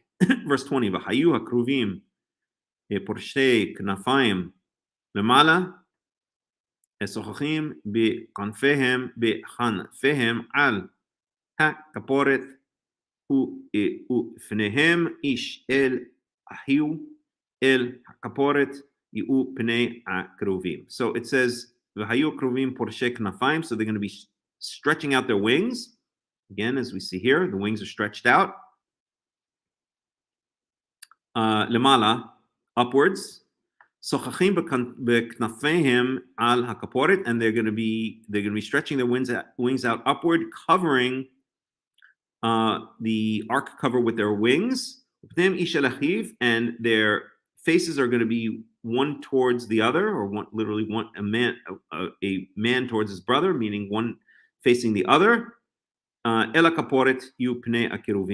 one towards the other and towards the ark cover. So it seems contradictory, right? So the faces, they're supposed to face each other and they're supposed to face the ark cover. So this is usually interpreted as the faces at a 45-degree angle, so that they're both facing the cover of the ark down, but they're facing each other. So usually that's understood or drawn as a 45-degree angle. Let's see if we can see that explicitly somewhere. Maybe this one. I don't know if you can see it there. There we go. This one you can clearly see it. Okay. So you can see the faces they're facing each other, but they're also looking down towards the ark cover. So that's the way that's usually made sense of, that it means a 45-degree angle. Okay. Verse 21. We notata et akaporet al ha'aron milam'ala ve'el ha'aron titen et ha'idut asher eten elecha. And you shall place the ark cover over the ark from above, obviously. And into the ark you shall place the testimony. That means again the stone tablets, which I will give to you. God has not yet given Moshe the stone tablets. He will. Okay. Verse 22, and this is a very important verse. No adati l'chasham, and I will meet with you there.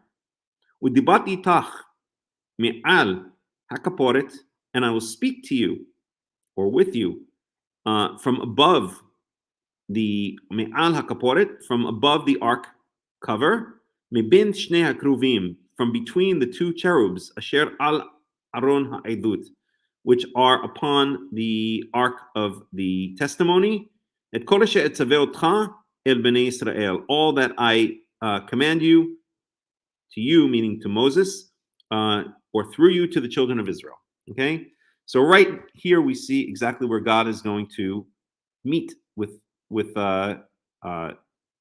Israel, or with Moshe in this case. Right, he's going to meet with him there, meaning at the ark cover.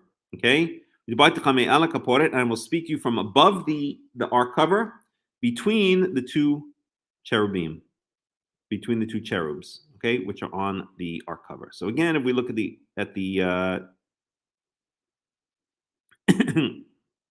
back one. Oops, one more. Okay, so right there, where the two cherubs meet,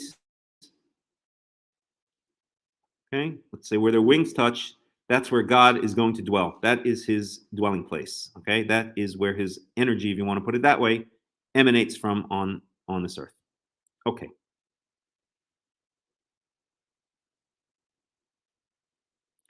And that's the Ark of the Covenant. Okay, let's get a little bit of commentary here.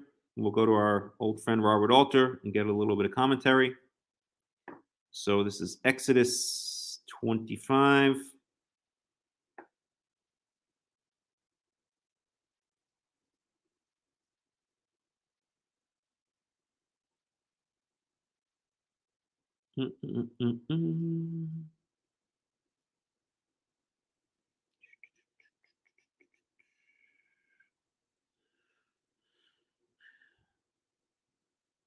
Exodus 25, page 754.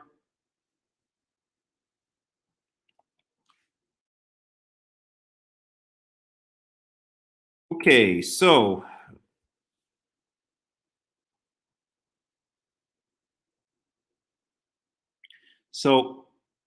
this is how he translates some of the substances: indigo, purple, crimson, linen, and goat hair, and reddened ram skins, and ochre-dyed skins. Okay, so these are the different substances we spoke about. Let's get a little commentary. Donation, the word Terumah is a noun derived from a verb that means to elevate, right? So ram means to go up. Okay, Terumah means a lifting up. And among several biblical terms for gift is the one that designates a donation for use in the cult or by the priests. In modern Hebrew, Terumah just means donation, and that's what it's usually translated as. Okay, this verse inaugurates an elaborate catalog of instructions about the design of the tabernacle and its furnishings that will take up the rest of the book of Exodus, with the exception of the episode of the golden calf in chapters 32 through 34. Modern readers may well be perplexed as to why the compelling narrative of the liberation from Egypt and the revelation on Mount Sinai should be set aside for this lengthy account of cultic paraphernalia. The historical circumstances of assembling the Torah must surely be kept in mind. So now he's going to get into what he believes is the documentary hypothesis, basically, but we'll just read ahead just to get his take on it. The editorial process, in all likelihood, took place in priestly circles early in the period of the return from Babylonian exile, blah, blah, blah, blah, blah. I'm going to skip this part. That's documentary hypothesis stuff. We'll pick it up here. Against this background, the architectural plan for the tabernacle and its decor. No, still more documentary hypothesis stuff and late dates for the writing of the Torah. Okay, let's go to 4. So this is verse 4. This is the list of some of the materials. So here's the list of materials that God tells Moshe to ask from the children of Israel, from here through here. Okay, and as we said earlier, it's dubious as to what a lot of these exactly mean. There are a lot of different opinions. Last year, we spent a lot of time trying to analyze each one. I don't want to do a replay of that. You can go look back in the previous videos. Actually, I think that one's on the World Alliance of Qara'im YouTube channel, not on the Karaite Insights YouTube channel. But if you go look back on the World Alliance of Qara'im YouTube channel at last year's talk on this parsha on Terumah, then we go into great details as to what each of these substances might mean. At any rate, it's never clear, right? Whenever you get into names of, shall we say, species names, not always species, or names of species and or substances, there's a lot of ambiguity and there's a lot of disagreements. Okay, but let's see what Robert Alter's take on it is. So his opinion is going to be as speculative as anyone else's. The difference is he'll probably admit that it's speculative. Okay, so indigo and purple and crimson, this is in verse 4. So we're talking about tchelet va'argaman v'tola'at shani, indigo, or as I translated as sky blue, argaman, purple, or sometimes translated as violet, tola'at shani is usually translated as scarlet or crimson.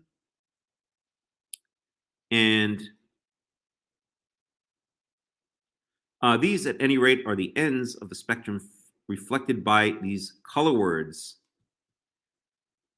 There being some margin of doubt about the precise indication of chromatic terms and considerably more doubt about the identification of precious stones in these lists. So there we go.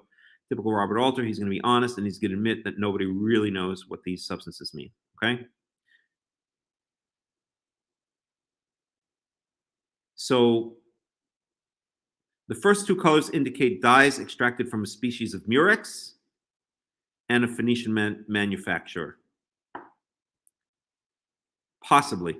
So this is a big controversy. So tchelet va'argaman. So the rabbis say that tchelet is derived from a certain sea mollusk, a certain sea snail called it used to be called the Murex trunculus. Now it's called the Hexaplex trunculus. For those of you who don't know, I just recently completed my master's degree in marine biology. So I did look into this stuff in a little bit more detail. However, it's not clear. Tchelet may just be a color. It just may mean sky blue. We spoke extensively last year about possible sources for this sky blue color. And certainly this sea mollusk, the sea snail, is not the only source. In ancient times, there were 4 main sources of sky blue dye. We spoke about them last year. I'll just briefly mention them here. And where is it? So hexaplex trunculus is the sea snail that we're talking about. Indigo is a plant that grows in India. That's why it's called indigo. Woad is also a plant that grows, if I remember correctly, among the reeds in mostly in Egypt, but maybe other places. And there's another possibility that it just might mean a color in general, not speaking about a specific source. So tchelet and argamon. So argamon is purple. Now, in 2018, we visited Tunisia, and we spent a lot of time in Carthage. You probably have all at least heard of Carthage. Carthage was a Phoenician colony on the north coast of Africa, and it was, for a while, probably the most important city or city-state in the entire, at least in the Mediterranean world. And the Phoenicians were known for producing something called Tyrian purple. And Tyrian purple was indeed made from the species, the Hexaplex trunculus that we spoke about. Let's picture the Hexaplex trunculus. Here we go.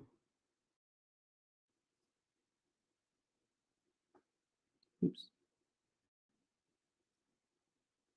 An image up there. Hello. Let's try that again. Okay, so there's our Hexaplex trunculus. There's a little guy. So you can basically crush up its shells and from it basically purple. Okay, and the Phoenicians, Shabbat Shalom, Raphael, Mike, welcome. The Phoenicians, they basically made their name and made their fortune, literally made their name, by producing this Tyrian purple, which they exported all over the known world at that time. The word Phoenician, in fact, means the purple people.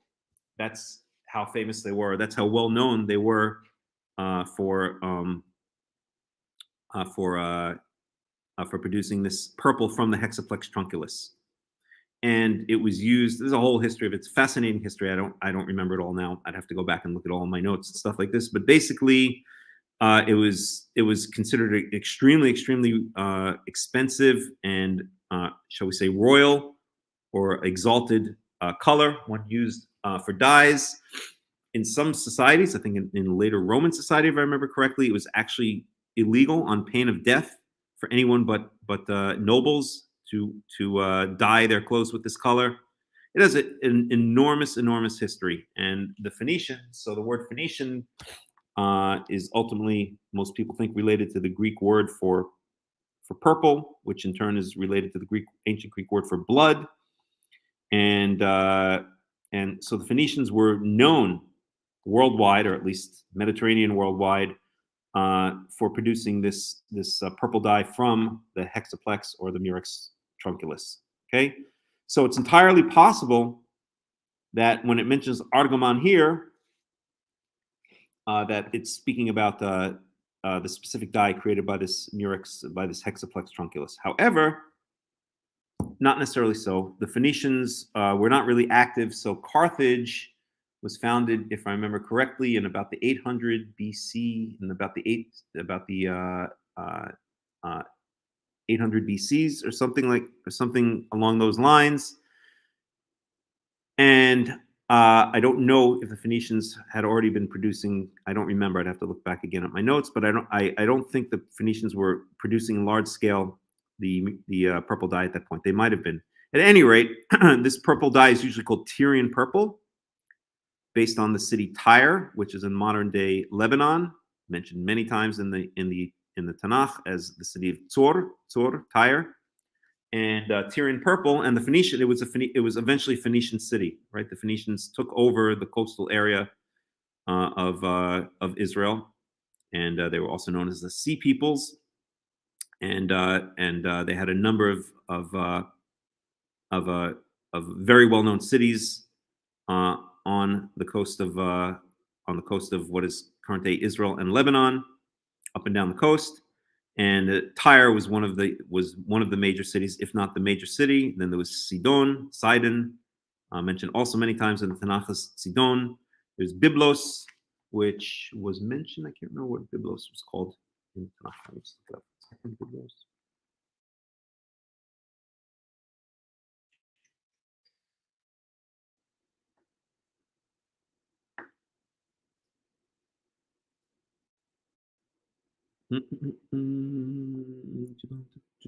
Etymology,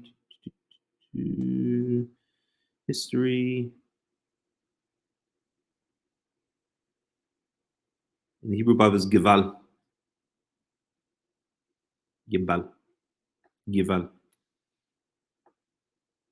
Okay, so at any rate, so the Phoenicians were known worldwide, or Mediterranean worldwide, for producing this Tyrian purple. Again, Tyrian based on the city of Tyre, because that was a main city of production for this Tyrian purple, and because that was basically the most one of the largest cities of the Phoenicians. So it's entirely possible that this argamon comes from that hexaplex trunculus,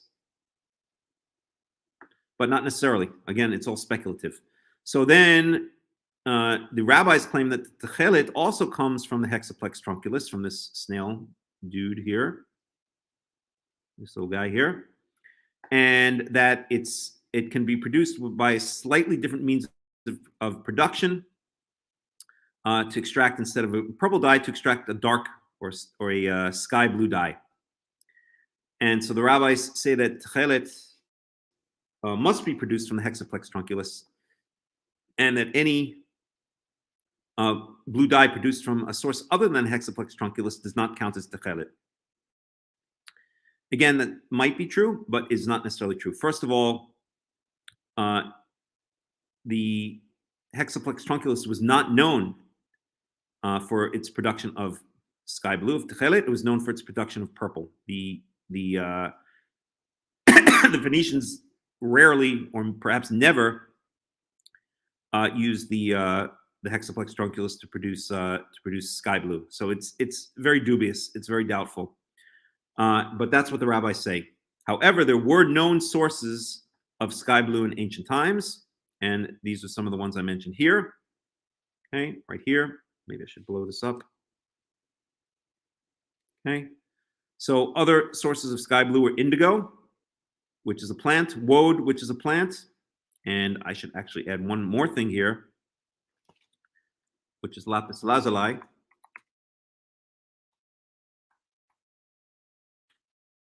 The lapis lazuli is a stone. Oops. Show you a picture of it. I don't know why I didn't add it last year. Maybe there's a reason for it. So there we go. That's lapis lazuli, and you can see the color.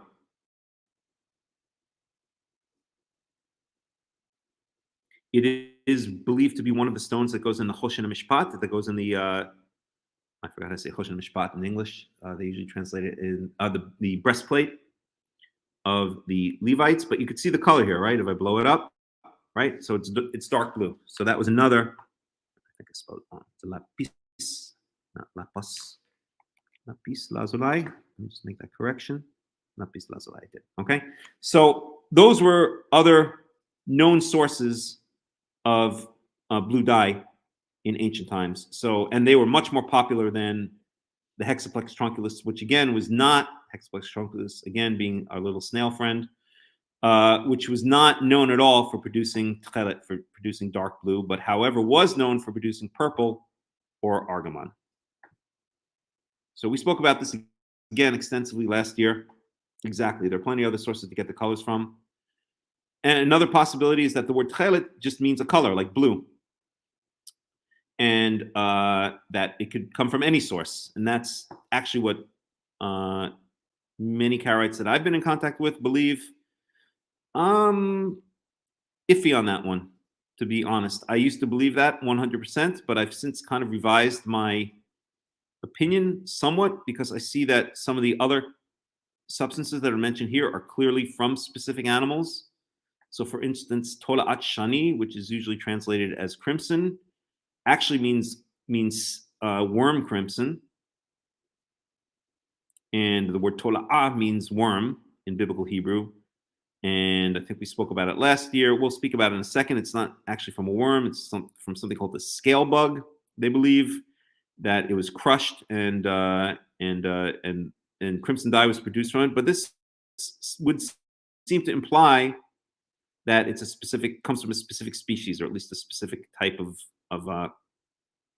animal. Shesh, which is usually translated as fine linen, we spoke about this also extensively last year, might actually come from, if we could see it here, okay, might actually come from mussels. So mussels have these thing called byssal threads. Byssal threads are these threads that attach the mussel to a substrate, such as a rock or the seafloor. And it's possible that some people believe that it's the byssal threads that are taken to produce that shesh. Not clear exactly what color it is. I think yellow, if I remember correctly. We'd have to look it up. And azim is goat hair. So we definitely do have here, right? So this would seem to be a species, worm. This is definitely a species. This is goat hair, okay? Then we have here ram's skins. That's a species. Red and ram skins. Tachashim. We don't know what species it is, but it's possibly a species, although sometimes it's just translated as a let's just find it here. Tanned leather or fine leather, as you can see here. Right? So again, when you see a bunch of different translations, that means nobody really knows what it is. And then Atse Shitim. So Shitim is clearly a specific species. It's acacia, right? So it's possible that Tchela did come from a specific species. If it did, it's possible that it's coming from the Hexaplex trunculus. But the only thing to say against that is that the Hexaplex trunculus was not known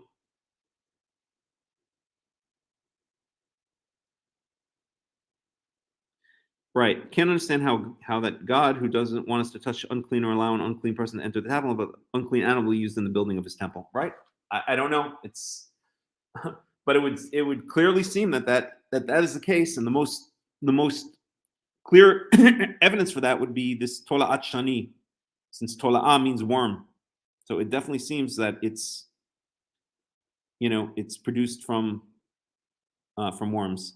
However, we must again realize that it's not the actual pieces of the worm that are being used, right? I mean, I guess maybe little pieces remain. I'd have to see how the process is exactly, but basically it's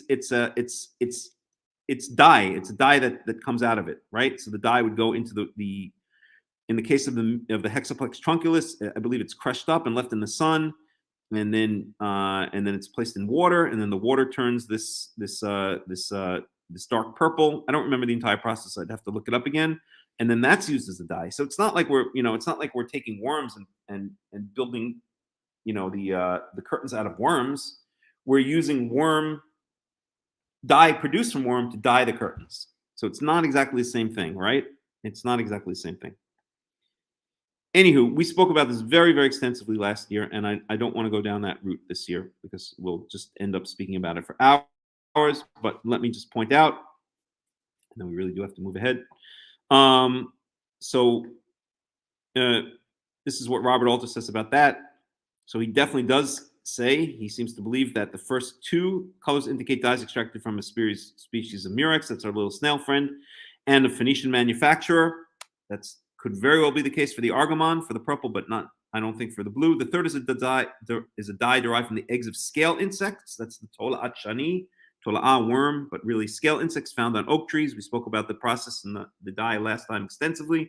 It's usually translated again as scarlet or crimson. Both processes of dye production were immensely laborious and costly, and hence these colors were used especially for royal garments throughout the eastern part of the Mediterranean. One may call Agamemnon treading on purple in the great welcome carpet scene, Clytemnestra, stages for him near the beginning of the Oreste. I think I had to read that in high school. I don't know. If I did, I've completely blocked it out of my mind. it was probably so boring, or at least at that point when I was a 15-year-old, I probably thought it was very boring. It is hard to imagine that these precious dyes would have been accessible to the Hebrews in the wilderness. This is one of several indications that the picture of the tabernacle is in many ways an ideal projection rather than a strictly historical document. Again, I don't think that's the case, because we know that the Israelites took, it says that the Israelites took gold and silver and garments, right? It says there's simlaot, but maybe that means fabrics from the Egyptians before they left Egypt. So that's possibly where they could have got it from. Verse 5, ochre-dyed skins. Let's read Robert Alter's interpretation there. So ochre-dyed skins, we're talking here about the Tachashim. That's this over here. Translation. Actually, let me just freeze these two rows.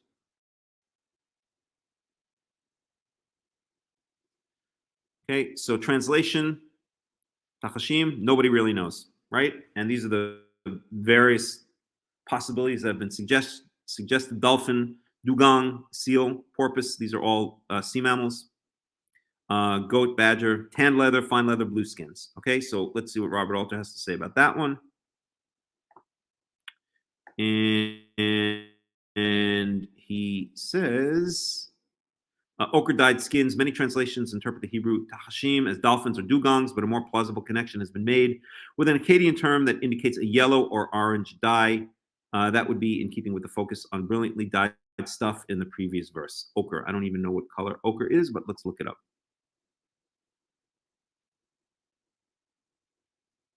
Ochre. There you go. That's ochre. So basically kind of like an orange brownish. There you go. Like the color of turmeric. Okay. Radio. So that's that. In case you would. Oh, I'm sorry. We're reading the interpretations here. Okay. Tabernacle. The Hebrew Mishkan literally means abode, that I shall abide in their midst. It is, of course, a portable sanctuary to be carried from encampment to encampment in the wilderness, and provisions are made for carrying the ark, beginning in verse 12. The Mishkan looks like an amalgam of recollections of an ancient portable sanctuary. Umberto Cassuto, who Robert Alter constantly quotes, notes certain parallels in Ugaritic literature and a retrojection to the wilderness period of the Jerusalem temple. Most recent scholars detect a resemblance to the bicameral design and blah, blah, blah, blah. Okay, so what we really want to say is it's usually translated as tabernacle. And we looked up, what is the etymology of the word bulk? You want to look up the etymology of the word tabernacle? I think we looked it up, and I think it means tent or something like that. Actually, I can look it up. Tabernacle. But it's a bad translation, and I'll tell you why in a second. Tabernacle.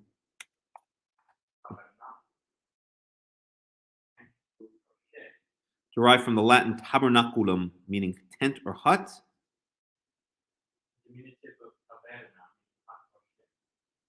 Right.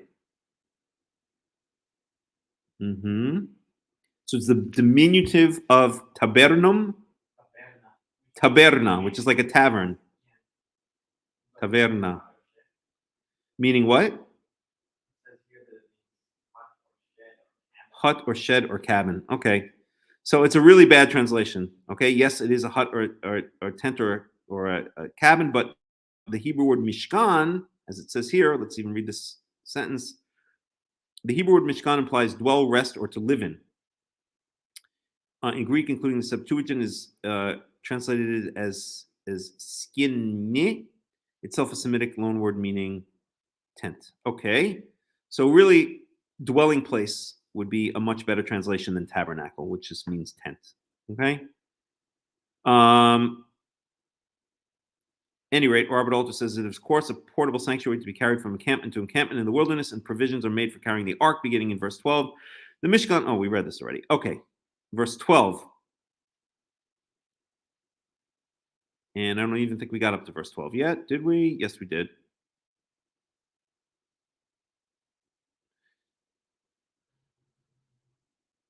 So pamotav. So this is usually translated as corners. So you shall cast 4. So let's just translate this again. You shall cast 4 loops of gold, and you shall place them on the 4 corners, meaning of the Ark of the Covenant. So that's talking about this again. just to put it in pictures, right? So where are loops? Let's get a good picture of the loops. Here, loopy, loopy, loopy. Here, loopy, loopy, loopy. I think I'm getting loopy. There we go. You can see the loops there, and then you can see the pole that's made of acacia wood and plated in gold going through the loops. So these are the loops here, the little round thingies, okay? And this is usually translated as on its four corners, but Robert Alter is pointing out, correctly so. Whoops. Hello. It really means feet. One may infer that there were actually small carved feet at the four bottom corners so the ark would not rest directly on the ground. Okay, whatever. And verse 16. So he translates it as, and you shall place in the ark the tablets of the covenant that I shall give you. So in Hebrew, that's verse 16. So it doesn't say the tablets of the covenant, it says the testimony. That's what it says, ha'edut. Related to the word ed. Ed means a witness. So the witnessing or the testimony. And Robert Alter has to say about that. Tablets is merely implied by ellipsis. The word for covenant here is edut, a synonym for the more prevalent brit. So edut means a witnessing or a testimony is the way they usually translate it. Related to the word brit, brit is usually translated as a covenant. Okay, but it means the testimony of the covenant. It means the tablets represent. They're the witnessing, or they're the evidence that there's been a covenant made between God and Israel, between Yahweh and Israel. The stone tablets of the law are the document of the eternal contract between God and Israel, and their placement here reflects a common ancient Near Eastern practice of placing documents of solemn contracts within sacred precincts. Okay? And then we get down to the cherubim. The Hebrew cherubim is derived from a root that suggests hybrid or composite, and perhaps also steed. These are fearsome winged beasts, compare the Egyptian sphinx, that figure in poetry as God's celestial steeds and that here serve as his terrestrial throne, enthroned upon cherubim, being an epithet for the deity. See comment on Genesis 3:24. Okay, so well, let's look at Genesis 3:24 for a second. That's an interesting one. Whoa.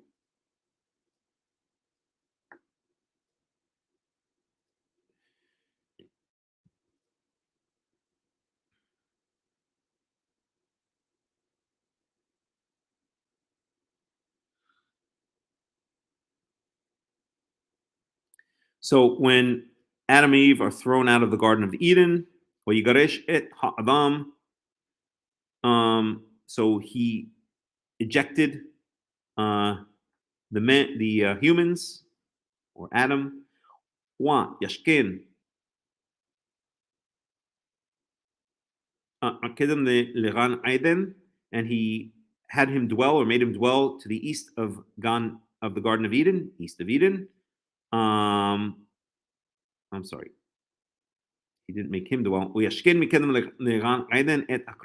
he placed at the eastern entrance, or to the east of the Garden of Eden, the kruvim, the cherubim. Okay.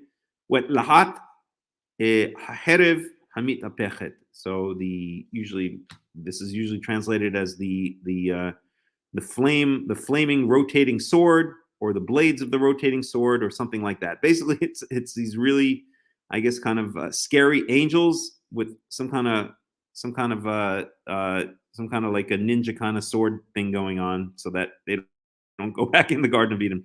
To guard the way to the tree of life. Okay, so remember, that was God's big fear. They had already eaten from the Eitz Hadat Tovera, the eights of the tree of the knowledge of good and evil, and now he's afraid that they were gonna eat from the tree of life, live forever, which means they could be good and evil forever, and that's not a good thing. If you're evil, well, without getting into philosophy, evil in the world is what causes death. So if you have both good and evil in you, as we all do to a certain degree, then we must die. Only purely good things can live forever, such as God, such as Yahweh himself. Okay, so yes, we're at Robert Alter. Yeah, and we could sit here and we could look up cherubim till the cows come home. But maybe we'll look at one or two instances just to understand a little bit more what these cherubim are. So that's in verse 18.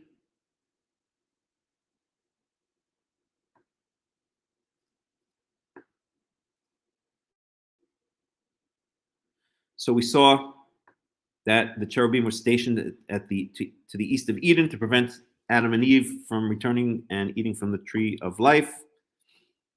And then in Exodus, we'll just skip because this all has to do with the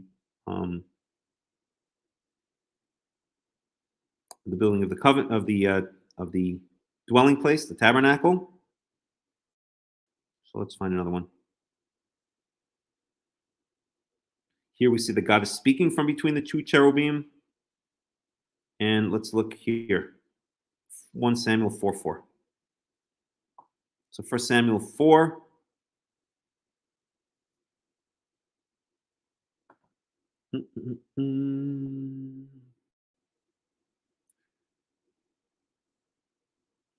Right.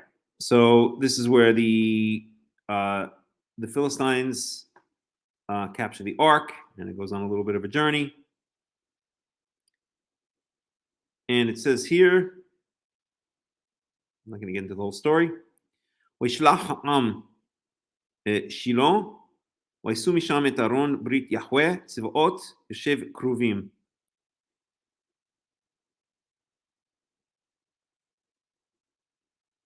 One second. And he sent the people to Shiloh. ויעשו משם את ארון ברית Yahweh. So now they're going to take the Ark of the Covenant out into battle, and they're going to lose it to the Philistines. So the important point here is it speaks about the Ark, the Aron Brit Yahweh, the Ark of the Covenant of Yahweh, right? Which just again solidifies this idea that it's the covenant, that the edut, the testimony that goes inside the Ark. So Yahweh Tzivaot, Lord, usually translated as Lord of Hosts. We'll just leave that translation because for now, Yoshev HaKeruvim, he who sits upon or between the cherubim, the cherubs. Okay, so that's how Yahweh is referred to, the one who dwells. I shouldn't say sit, dwells between the cherubs. Okay, same thing here in 2 Samuel 6:2.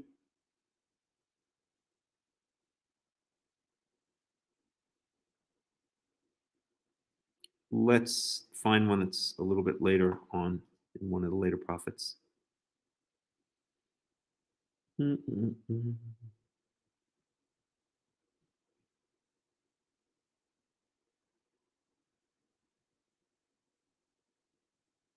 Again, we see Yesheva Kruvim. Again, God is called the one who dwells between the cherubs. We're already down to Chronicles and Psalms. Here we go in Yecheskel. So it's pretty famous. In Isaiah, again, God is called Yoshev HaKruvim, the one who dwells between the cherubs. And let's go to Ezekiel chapter 9 for a second. I'll just go to the English until we get down to verse 3.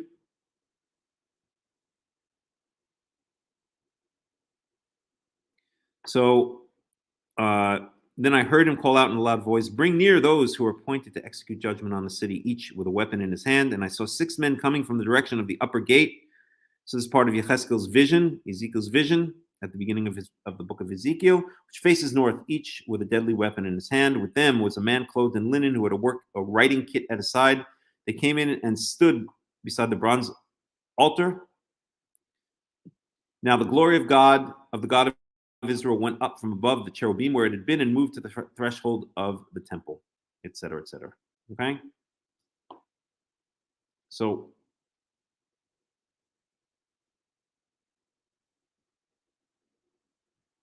we kind of get the idea. Let's see what the BDB has to say about the translation of cherubim. So dubious, they don't really know what it means. Maybe from the Assyrian karabu, be gracious to bless. Assyrian kirubu, name of a winged bull in Assyrian, etc.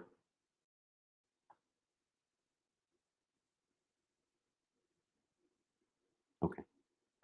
All right, so there we go. Back to Robert Alter. And I shall meet with you there. The you, so we saw this in verse 22. So we spoke about this. I will meet with you there. Lecha is in the singular. So as Robert Alter is correctly pointing out, that means Moses, right? And the verb meet, nu'ad, usually translated as meet. It's the same word as mo'ed. Mo'ed is the Ela Mo'adei Yahweh. These are the appointed times. Comes from the underlying word of Ya'ad, which means a destiny or a destination. So it means that which one is destined to or appointed to, shall we say? Okay. And Robert Alter, again, is just pointing that out. Okay. Appointing a fixed time and place. And that's it. That's as far as we got in the Hebrew. And then we go on to the showbread table. So again, maybe what I'll do at this point, rather than getting bogged down with the language or the text here, I will show the video, the other video that I want to show of our visit to the replica of the tabernacle.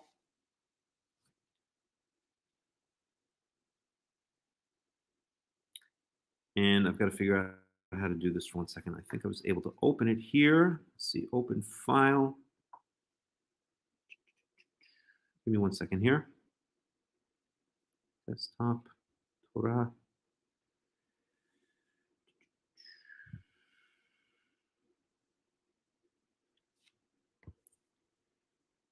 Tabernacle, in the park. I think I can open it in Chrome, and that means then I could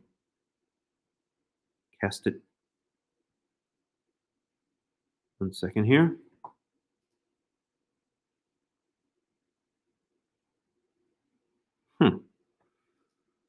One second. No, it did it in QuickTime Player. Okay, so I'm going to have to do this a little bit differently. I think I'm going to have to share my entire screen, and then we'll play the video. So just give me 1 second here. So this was a visit in, I think, March or February of 2019 to the replica of the tabernacle in Timna Park, just north of Eilat in Israel. Now, the guy is speaking to, there's some Christian tourists here, so there's some Christian content in there. There's nothing I could do about that. And when he really starts getting into the Christian stuff, I ended the video because I'm not interested in it. But there may be some Christian stuff in there, but there's nothing I can do to help that. Okay, so let's see how I'm going to do that. Stop screen, present, stop screen, present, share screen, entire screen. Why is it not letting streamer wants to share the contents of your screen? Okay, so do it. Hello. Why is it not doing it? Oh, I can do it here. Window, Timna Park. Perfect. Even better. Let's do it this way.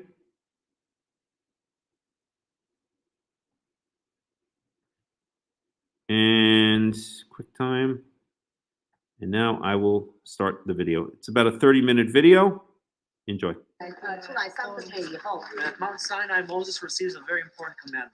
那我们知道摩西的话呢，去了西乃山，取得那个实际，包括的话呢，整个会幕的那个建造。 God says, "V'ivnu li mikdash v'shachanti b'tucham." Build me a temple so that I can dwell, so that I can be inside my people Israel. 帮忙我只是偶尔我们合作。没有，他就是说，建造会幕的嘛，然后我是会与我们同在，然后他是同在的意思，和我的在一起同在，就是神与我们同在的意思。会幕一开始建造，就神就与我们同在。So God shows Moses what to build. He explains to him the measurements, and those what we have in the book of Exodus, chapter 25. 那就是神的话，为什么的话叫摩西的话呢建造这个会幕？ So these are the measurements from the Bible, everything given in cubits. 那这个的话呢，会幕呢整个建造的话呢，在圣经里面也有提到啊，在那个埃及建造。1 cubit is from the end of the fingers to the end of the elbow. That's a cubit.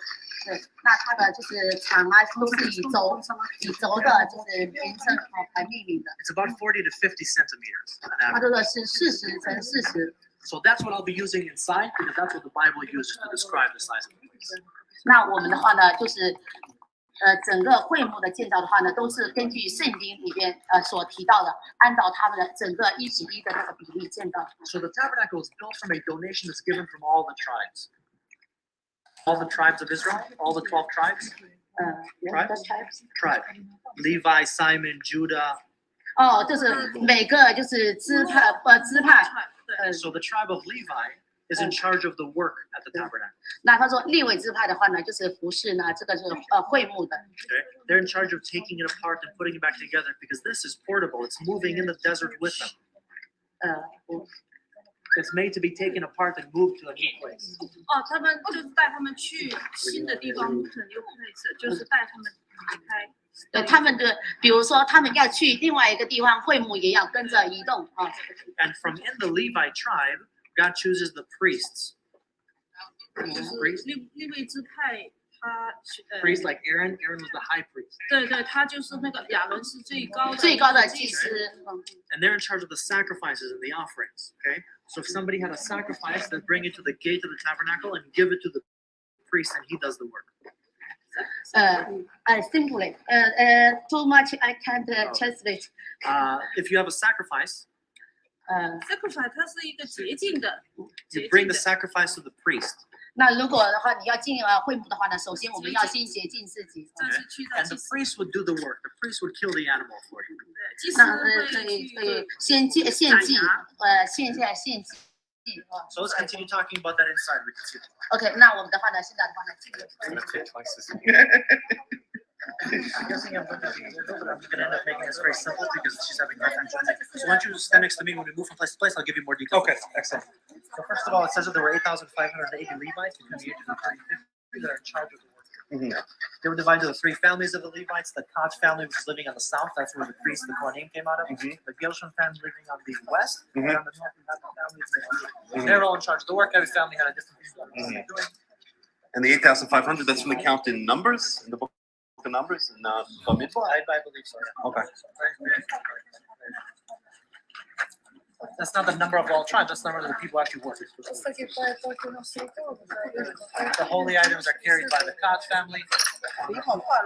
Those 2 other families are in charge of taking apart the wrestlings and loading it onto the ox cart.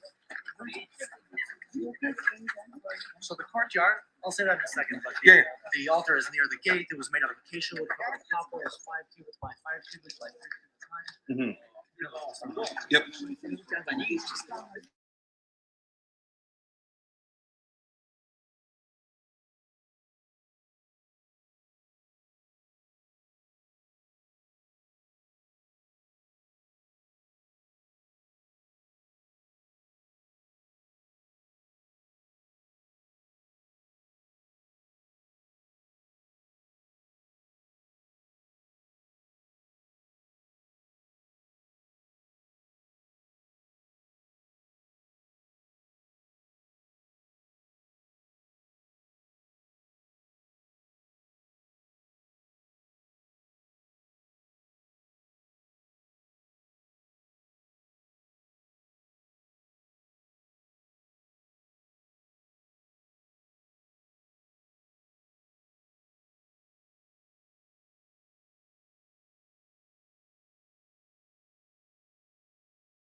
从圣徒那里。 Okay, I think we're going to stop the video here. I'll continue it in subsequent weeks because this is going on to areas that are later chapters. 那每天的话呢，早晨的 So 话， let's see here. 祭司的话呢，都会给那个灯的话添油哈，不让它熄灭。 Okay, I'm going to stop it here. It's getting pretty late. I want to end within the next 20 minutes or so. So we're going to go into express mode, as I often do when we get to this point, and I'm just going to read through with minimal interpretation. And we'll see if we can get as far as we can in this parsha. Maybe we can get through another chapter. So, all right. So we're up to the table of the showbread. That's the table we saw there. Let me just get a picture of it very quickly.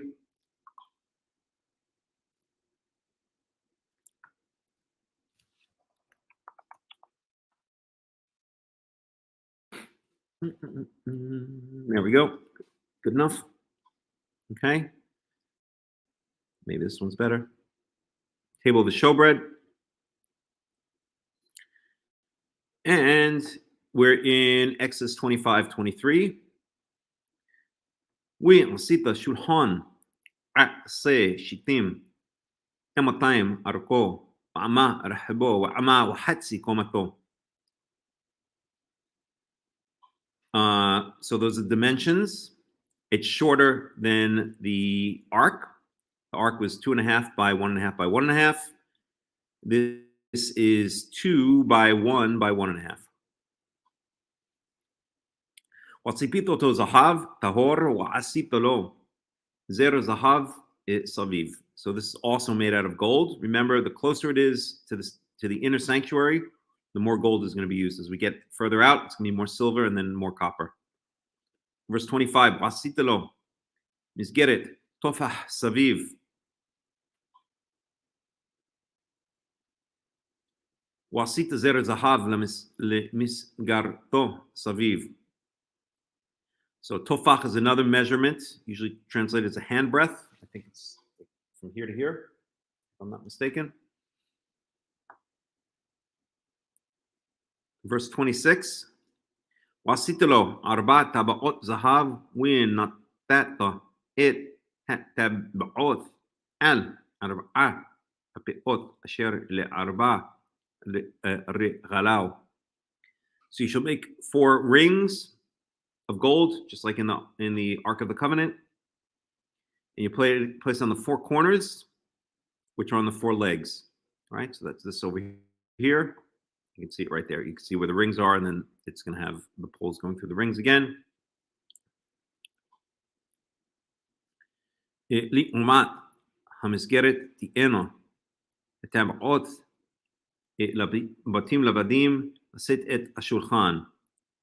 So right up against the Meskeret is the frame. So you can see the frame is there. That's where you'll have the rings, and the rings are going to have the same purpose as in the Ark of the Covenant, which is going to be to carry the showbread table. Excuse me, 1 second. Volky, I think your thing is ready, okay? I'll give you a plate to eat it from.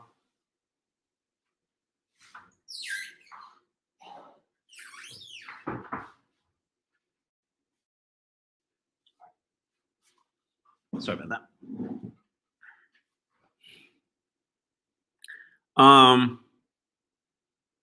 Wasita, verse 28. Wasita dabadim se shitim wa sipita otam zahav wa nisabam et hashulchan. So again, it's going to be the carrying poles are going to be made of acacia wood and plated in gold.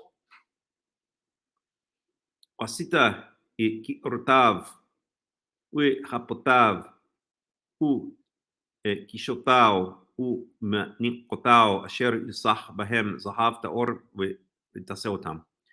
And now you're going to make rotav bowls, kapotav is going to be pans, kishotav pitchers, minikotav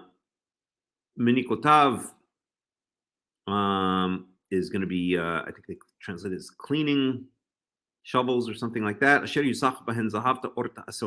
are going to be the various instruments that are necessary for baking and moving the bread. Okay, and that's going to be they're going to be made out of pure gold. But it's not going to be beaten. It's going to be yusach. It's going to be cast gold, right? Which is, I guess, requires a little bit less artisanship than the Ark of the Covenant, which is beaten gold, right? You beating up a brick of gold into that shape of the Ark of the Covenant.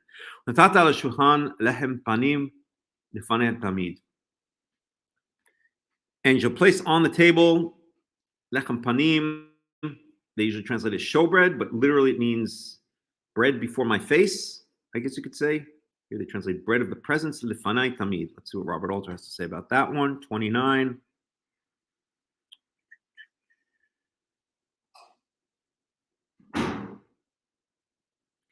So first of all, irrelevant here. So he translates it as bread of the presence.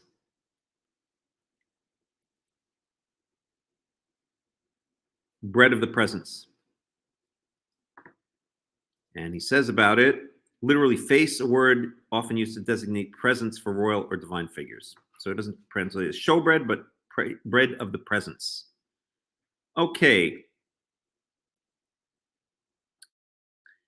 Now we're getting to the menorah,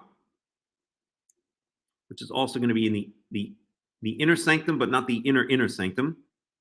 So there are three things in the inner sanctum. There's the menorah to the left when you walk in, the showbread altar to the right, and the incense altar in the middle. So now we're talking about the menorah. Let's get a picture of the menorah.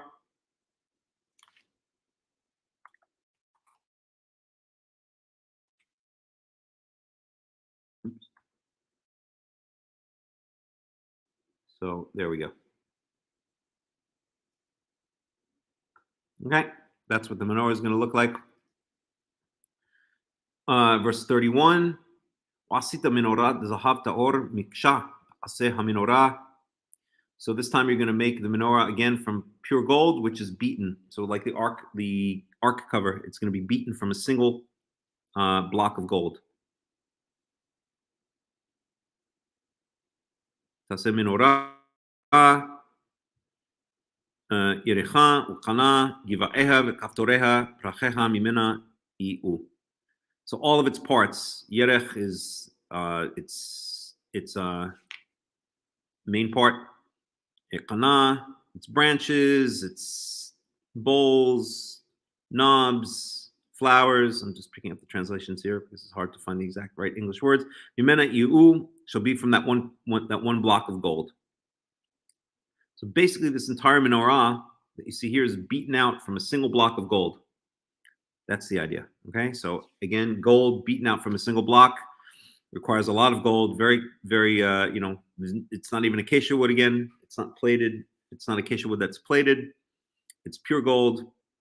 It's beaten out like the ark cover. So the only two things we've come across so far that are purely of gold, or of beaten gold, I should say, are the cover of the ark and the menorah.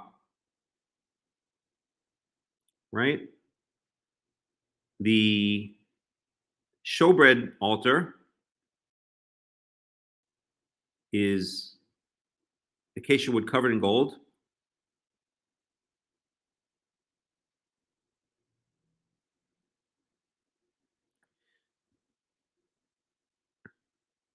One second. Right. So that's it. Those are the only two things. So we could speculate that maybe those are the two highest level things because they're made from beaten pure gold. Okay.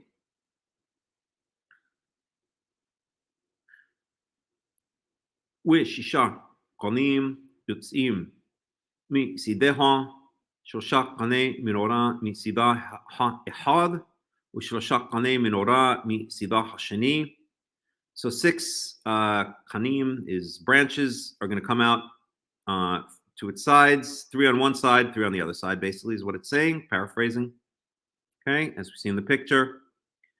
Verse 33.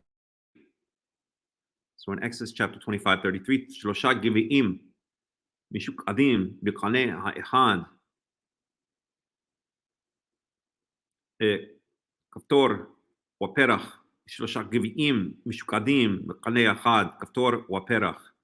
כן לששת הקנים היוצאים מן המנורה. So in this case, גביעים is like bowls, and משוקדים means almond-shaped. So we can see it. That's not a good picture of it. There we go. Okay, you can see it in this picture better. Okay. So each branch has these three kind of almond flower shaped bowl looking thingies, right? Like if you see the numbers 5, 6, and 7, or 12, 13, and 14. Okay. So the bowl is, kaftor is, I guess it's bud, or it's corolla, it's leaves, and it's flowers.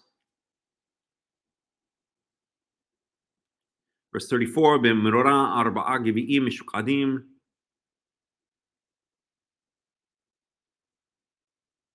משוקדים כפתוריה ופרחיה. So on the main shaft, we're going to have 4 of those. You can see them. They're numbered 1, 8, 15, and 22. Okay, so each branch has 3 of those almond-shaped flowers, and the main branch has 4. Okay.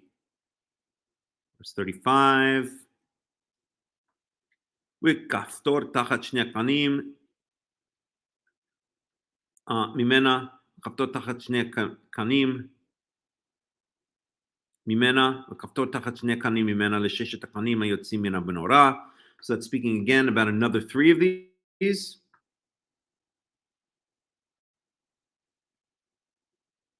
Whoops. Let me get that again.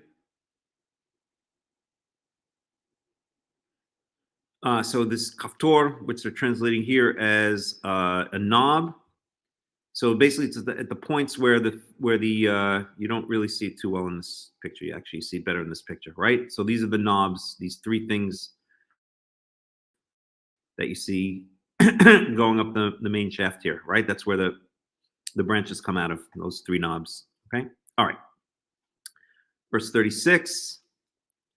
כפתוריהם קנותיה ממנה יהיו כולם מקשה אחד זהב טהור. So the knobs קנותם ממנה יהיו כולם מקשה אחד זהב טהור. So the knobs and the branches that come out of it shall be from a single block of gold. In fact, the entire menorah, as far as I can understand, is from a single, well, yeah, the things that are coming out of it, it's all from a single block of gold. Okay, I don't even know how they would be able to do that. I know that gold is very, very malleable. It's heavy, but it's malleable. Verse 37. ועשית את נרותיה 7 והעלה את נרותיה והאיר על עבר פניה. So 7 candle holders, lamps, they translate it as here. And again, where's that one with the numbers? You can see that right here, 1 across the top. It's not numbered here, but the 7 ones that go across the top. כיכר זהב טהור יעשה אותה את כל הכלים האלה. So you make it out of 1 block of pure gold, as we said. Verse 40, וראה ועשה בתבניתם אשר אתה מראה בהר. And do it, וראה, you shall see, and do it according to the pattern, according to the blueprint that you asher ata mareh bahar, that you were shown, that you see on the mountain. So Robert also deals with that one. I bet he's going to point out that it doesn't really say see, it says to show.